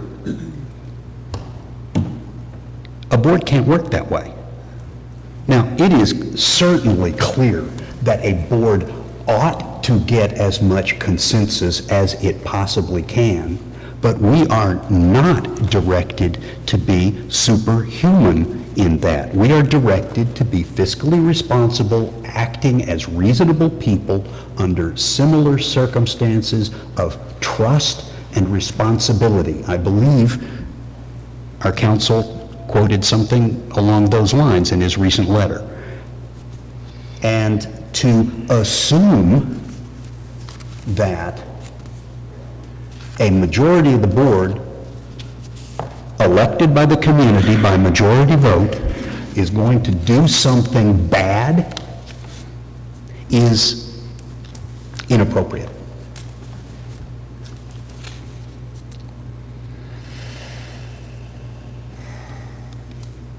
Okay, thanks.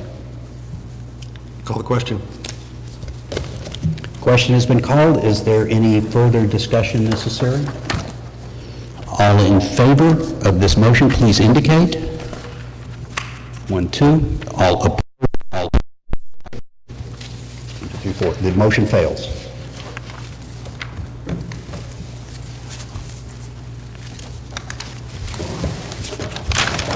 Okie dokie. No new business, so now we'll go to property owner comments and any board comments.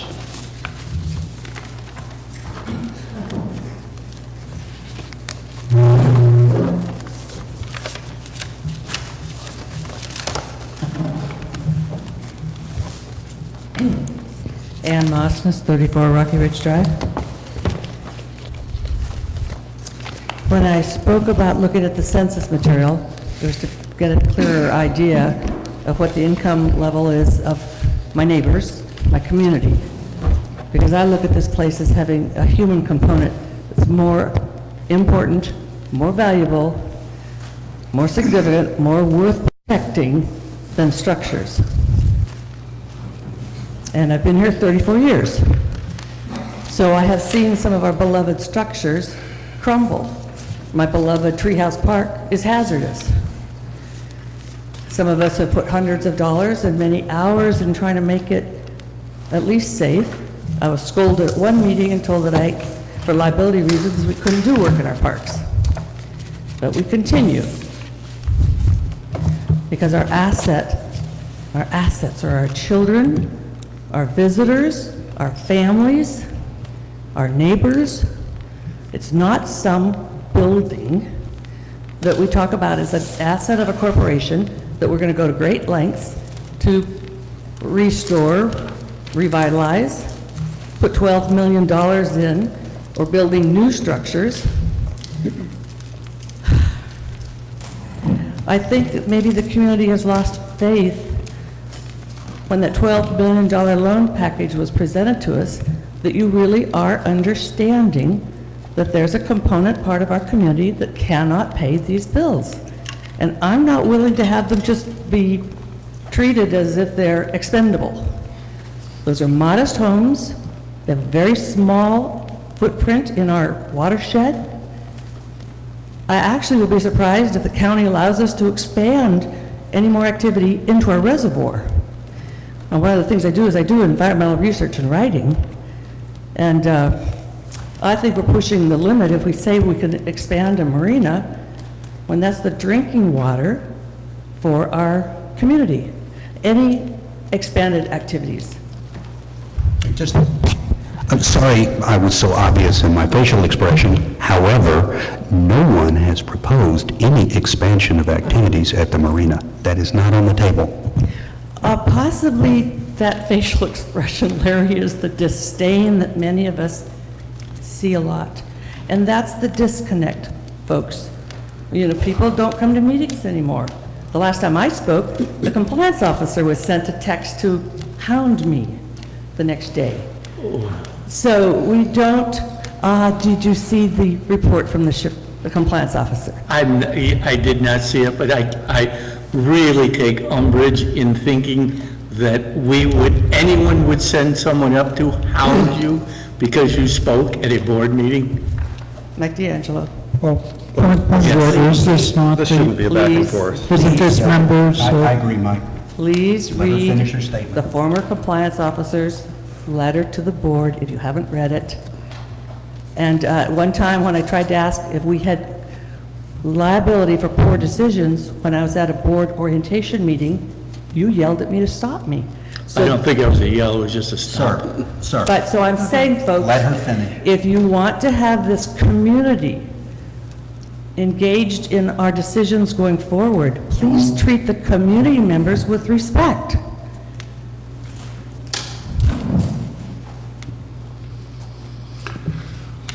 Yes, ma'am?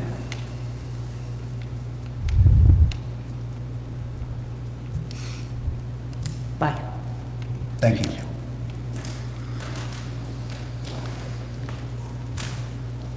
Any further homeowner comments?